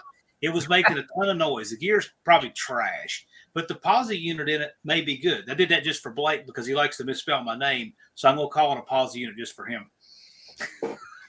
But no, the sure grip in it is probably fine. You can have it. So I just need to go out and pull the cover off of it. Oh, that'd be great. Well, I was saying my uncle put that 245 gear in this Valiant, and it's great for on a highway. Let me tell you. Oh, I'm sure. Still get shitty gas mileage, but it gets you there in a hurry. You know what would make the gas mileage a whole lot better on that thing? A good tuning. I know.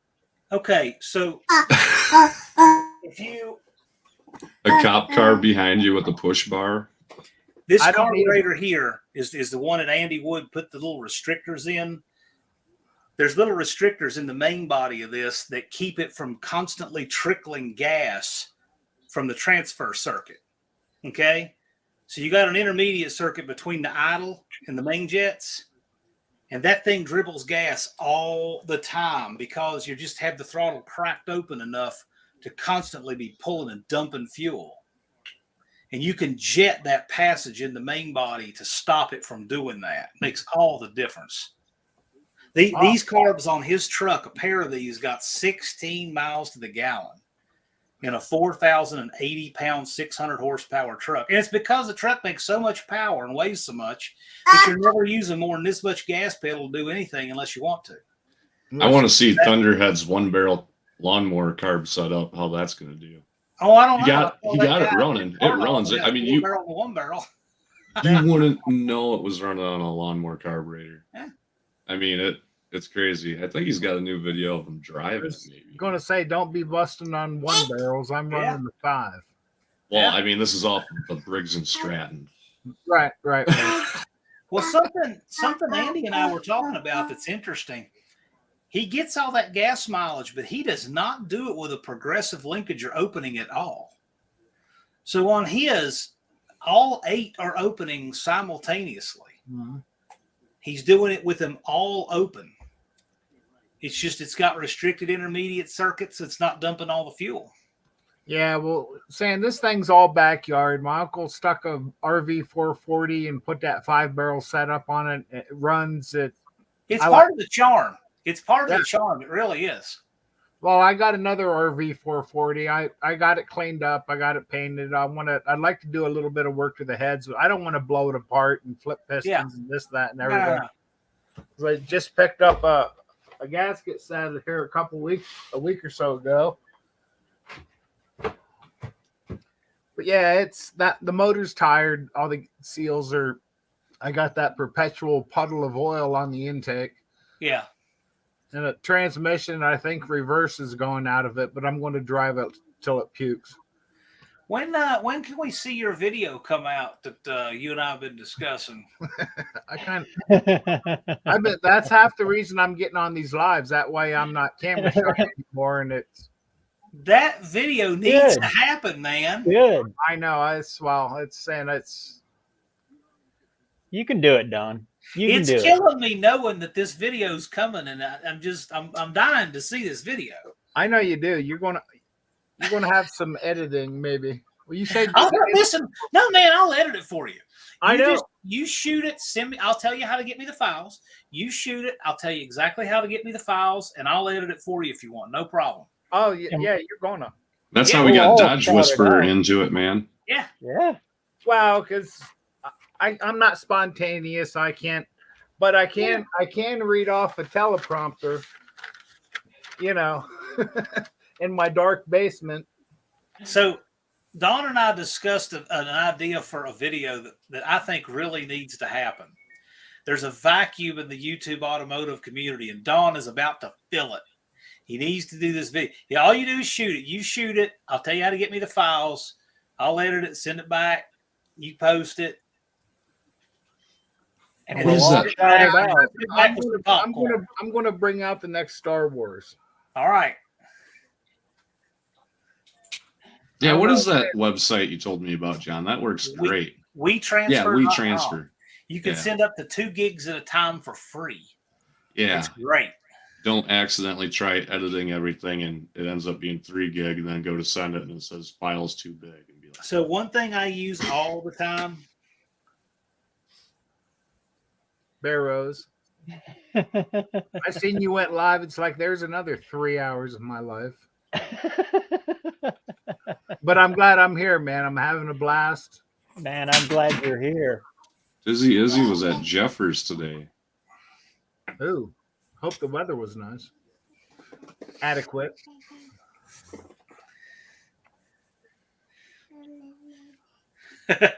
Getting back to Cabral, he put out 3 videos today. He did. A bunch of nothing burgers. Yeah, sometimes it's like you look and it's 8 minutes. It's like, oh man, I can do the 2-3 minutes. I'm trolling him. I haven't been booted yet, but I have had comments that were privatized or whatever they do. Oh, really? Yeah. He's so full of crap. He banned me. Well, him and his. 19, yeah. What a goober. I'm going to play him like a fiddle. He's just jealous, man. He is rapidly. He's envious. And nobody wants to click on his shit. Everybody he knows does better than him, and then he's got to look from the shadows. Cabral needs to come to No Name Nationals and show us all how it's done, since he is so enlightened and all of us are such idiots. He needs to come out there and demonstrate for us out of the goodness of his heart. Well, I didn't. He likes to get tell out from behind the webcam and get out in the real world, buddy. The guy likes to tell you how wonderful he is and how much he donates to charity and everything. So he should come out there and, we'll play How Great Thou Art when he rolls in. Whatever Volvo or whatever other sanctimonious pipe smoking professor looking car he drives, and we'll play his theme music, and he can come out there and show us how it's done. And you know what? I'll tell you what, I'll even give him an ear of corn on the cob just to see if he can eat it, and we'll video that. All Put right. him on the troll bridge. He has special seating. Wendy thinks you're 12, I'm sure.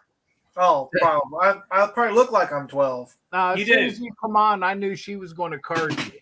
Oh yeah, that's Mama Bear. She's got, goddamn cat, Wendy. Well, anyway, don't be flashing your damn identification on the internet, dude. There's gonna be one dude in his basement, like zooming in. My credit score just went up. What the hell happened last night? Yeah, nobody wants to be me, I promise. Maybe your there's merch somebody out just there. took a good hit, or maybe a bunch of people just bought your merch and they know. Yeah, if somebody steals my identity, it's a punishment. You know what? You know how you know that I never show ID? All you have to look at is my billfold and say I'd never find it in there. John, you know what would happen? They'd steal it, and then they'd come out and say it's all community and not competition. No, my Lowe's card is about set on fire from working on that house. I'm surprised it hasn't been busted. Said I hope they put a new roll of receipt paper in the register. No, I get them all by email. I mean, yesterday, I bet I spent $1,500 yesterday just getting bored, and I spent $3,000 on plywood a couple weeks ago. 3/4, half inch, 3/4 stack of 3/4. It's just. Did you let them deliver it? No, because you don't want all the thieving meth heads around there. They'll still steal it. Wow. So what we do is we would just get, an allotment of sheets every day, get what we needed so that enough to get you through. Yeah, you don't want the pillheads stealing your stuff. I mean, it's awesome. Here it's not even a thing. I'm not even kidding. Where I live, I'm in my neighborhood. If I were to lose my wallet, like outside, it would, first of all, it would sit there for 2 days, and then there will be some good Samaritan worry about it, want to get a hold of me. I mean, it's just next thing you know, John Wilburn's going to be on HGTV, House Flippers. No, but it's like over there where that house is. Oh no, over there. I mean, you have a piece of aluminum gutter that's even kind of halfway hanging off. Be some guy Tarzan from it at 2 a.m. just so he can get some scrap for it. I mean, it's a whole different world there. We had a tweaker come in and take the copper lines out of a house right next to it. That's wow. That was before it was catalytic converters. Yeah. But yeah, there's. I mean, ripped it out of the walls. This is a house people lived in. Yep. Same people, they advertise on all these social media that we're going on vacation this weekend. They come back and they don't have a pipe left in the house. The people will steal anything. Not here, not too much. Wow.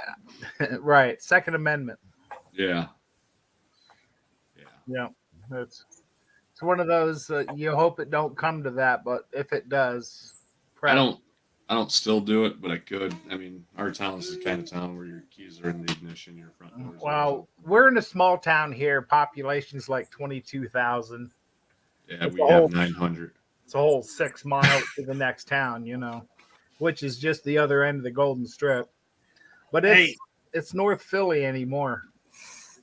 Want me to throw out a little bit of fun YouTube dirt that I'm getting messages on here? Uh-oh. Apparently, Highlight them. I want to see those. Apparently, Dust Devil Brian has made his call out video of Lunar private. Private?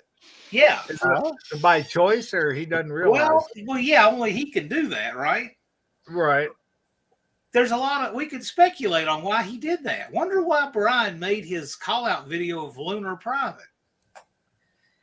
Is it because there's only 173 days to make the car run?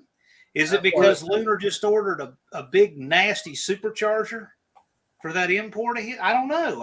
I don't know. When did he make the call out video, John? I did. He made it a while back. Okay. I don't know. Well, he's got a live going on right now. I know, but you know what? I don't tell people about other lives during other people's lives. I know. I understand that. It's like earlier, it's like, man, there's 3 people on. I can't. What's up? There's my race right there. You're going down. Like somebody coming into your live and telling people to leave it. Well, I didn't want to step on any toes. I didn't want to step on any toes, but you brought up it. It's like Actually, it's late. I got a frame in the morning, but I thought I'd run over there and ask Brian about it here in a little bit. So I think he said he was going to shut down at 10 because Talking Mopars was going to do one. Well, that'd be interesting. But yeah, I didn't want to step on nobody's toes. No, Brian is shut down. Man, we're almost 3 hours and 20 minutes into this. That's crazy. Wow. Dodge Whisper is in the chat. If you haven't subscribed to that guy, do it. I know he made the 500 already, but that Barracuda is going to be a $40,000 car when he's done with it. I can't believe he's painting it. What's wrong with him? He didn't want to, apparently. But hey, DW, I can talk about it, right? I think his brother-in-law is a paint and body guy, and his dad and his brother-in-law have been. They're like, come on, let's make it look nice. Okay. So that's been a month of sanding Bondo dust in the shop. It's going to be body work. Body work is the worst. I promise. Putting quarters on my car was the worst thing I've ever done. Everybody who does that for a living, hats off to you. I don't even want to. Have you met some guys that have been in it for a while? Might have a couple screws loose after huffing all them fumes that I've met in years. Every one that I've met's been kind of goofy. I mean, look at just Mopar Joe. Sorry, buddy. All right, gentlemen, I gotta hop off. I gotta go fix a floor that's rotted out about 2 feet tomorrow. Floor joist. I got the building inspector. Got a permit. He wants to see me do these joist repairs, but that's the only thing he said he wants to see. So I'm going to finish everything else first and then just leave that for him so that we limit his options of things to complain about. Is it a county or city? It's city, but it's like one of these. It's like, okay. So imagine if the Andy Griffith Show merged with Back to the Future 2. So it's like a dystopian Mayberry. That's what I'm dealing with. That's exactly what they're like. And they're both like 30 years old. And it's like the building inspector and his little henchman, right? And they have these shirts with badges, and they're real draconian, like they, you don't fix that gutter, we're going to drive a D9 through your living room. They're those kind of people, real nasty, just. So anyway, I'm going to have all this done, and I'm not going to answer questions not asked or invite any questions that haven't been asked yet. Yes, let's never offer more than they're asking. No. I have another project, a couple things I'm going to do, but I'm not involving them in it. I'm like, after you guys have shown me what you do, that's going to be a Sunday project. Forget asking for your blessing for anything. Yeah, they don't work weekends. They work Saturdays. I hear they've been ambushing people on Saturdays. Well, that's for people like us that get shit done on the weekends. Right. Oh yeah. Well, good night, Henry. Hey, nice you know who else went to school for bodywork? MM78. You should collaborate with him. You guys can paint something. You can paint We mine. all like to see that. Paint mine. Yeah, paint my car, please. Mine's all backyard. It needs floors again. I think I'm going to do the interior on both of them this summer. Hey, backyard is where it's at, right, Levi? Yeah, backyard performance. I mean, I know. I'm hoping to work with a concrete pad here in the next month, but I got dirt right now. I've got one concrete pad on here. It's got the Dart Sport on it, and I can rotate it out between the Dart Sport and the Roach Runner. Right? I got a carport, but it's not really good for working on stuff because the poles and the wall get in your way, and it's jack handles. You got to turn. But I'm making excuses. You know how it goes. With BareRose, he's 30 below. Let's pull this inside. All right. Literally freezing my ass to the concrete. It Literally. was a cold winter. It was more cold than snow here. And that's rare. Y'all take care. We'll see you soon. Yeah, I think on your first live, BareRose. Thanks, John. it's awesome. I'll get a hold of you later, John. That's in the works. Yes, sir. We got some stuff to do. We'll talk soon. Later, John. Talk to you again. Actually, I better close it up too. Yeah, I was gonna say. If you don't close, we're going to be here on. I'm about ready to crash. And let you guys keep going. Yeah, just put up something of a paint drying, and we'll just comment and shit over here. Oh man, I could not believe that. Wow. I can. Well, if you had Tony of all people. you just got the audience for it though to work something like that. Well, that's with Tony. That's most of the fun with Tony is the chat on the side versus him. It's just that we're hanging out over here, Yeah. I think I jumped But in it at goes both 3 a.m. ways. Sometimes you're into the 58 live. Sometimes you're working the chat. Oil change done. Yes, honey. It's not supposed to rain tomorrow, as long as it don't sink in the yard. It's this time of year. Drainage is a problem, and it's a bitch. But that's another excuse. You know how it works. All right, BareRose, thanks for having us, man. Hey, thanks everybody for coming. Everybody who commented, and jump over and give that way. Levi some subs. We got to get into the No Name Nationals. Here's the story. It doesn't cost a dang thing, folks. We're at 278. We're on our way. Well, if I could sub to you again, I would, but. Well, you can make what, Don? You can make like 10 burner accounts, man. I'm not that savvy. I'm just lucky to know how to. I'm just lucky to know how to click this camera to come up here. I'm still figuring out what buttons do. Well, it'll become easier to you. Just so I let you guys do all the saying with this no name and everything. I'm more of a spectator. I got 2 Valiants that they're both running. They're both legal. I keep them running. They do need interior work. They got that indoor outdoor carpet. The option their carpet options wasn't a big deal back then, I guess. But letting you guys have all the problems and seeing how you know what I mean. I make a great spectator. You're good. Hey, you're a good I know. watcher. I'm just part of the crowd. Hey, at least you're not a lurker. The guys that watch and they just never comment because they don't know if they're. There's billions of them. Oh yeah. Maybe they don't want to get roasted for sharing their opinion or something, but. And talking Mopars too. That guy's getting real close, and I guess he's doing a live too now. He's got a live going now. 23 people.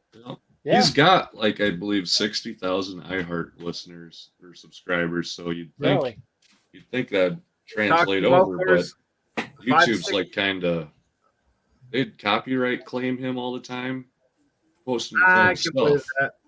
So he's been kind of having a battle on YouTube, and I'm glad that it's finally Oh, starting to tick up for him. But Thanks, Dodge Whisperer. hey, and shameless plug, guys, if you've ever heard it before or haven't, our Facebook page, we have Dodge Whisperers on there. I think we have at least 100 content creators on there that share their stuff. So if you ever want to get an extra 800 eyeballs on what you made, go ahead and post pictures, videos, whatever you want, as long as it's automotive related or has tacos. Or has tacos. Yep, tacos or barbecue. Yeah. We Dart like, sport. Or Tacos, both. Steaks. tacos and dart sport. Yes. yeah. Seems like foods comes and goes on the page.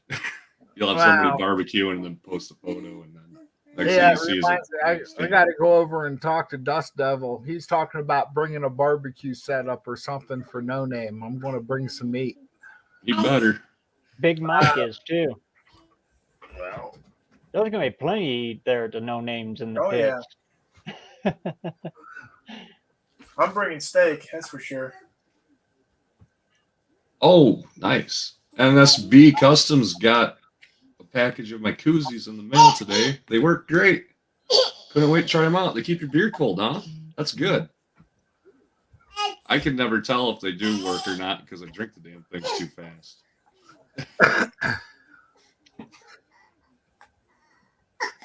all right, Thanks, Bear NSB. Rose, shut the thing off so we can go over here and go over there. And All right. you had a great first live, man. I'm Yeah. glad you did Yeah, good. congratulations on that. Thanks, man. Thanks, everybody. Thanks, everybody in the chat. I'm sorry I didn't catch all of you. I didn't figure out what all them buttons did there till the end, but we'll get this going right sometime. Well, when Jason started there last year, I was the first one over there, and it was just me and him. And it's like, well, with all this No Name Nationals, it's like you do a live, it's like 27 people, you know. Most of them, you know, you get occasional new people that you haven't seen, but they turn into regulars. Like I've never seen Henry's Hot Rod, or I haven't noticed him. Sorry, Henry, but you know, checked on him. Peckerwood, that name got me right. Aaron's the man from Australia. Peckerwood.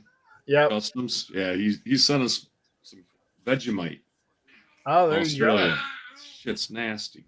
I was gonna say, what'd you think of it? And some Australian license plates and stuff, and some Australian muscle magazines. And Oh, that would be interesting. it was a cool video. Dizzy Izzy, in the description of every one of our videos is the links. Just click on them. All right, guys. BareRose, excellent live stream, dude. You're killing it. I love your stuff. Man. Hey, Sorry I BareRose, mixed you up. keep that metal hot. That's right.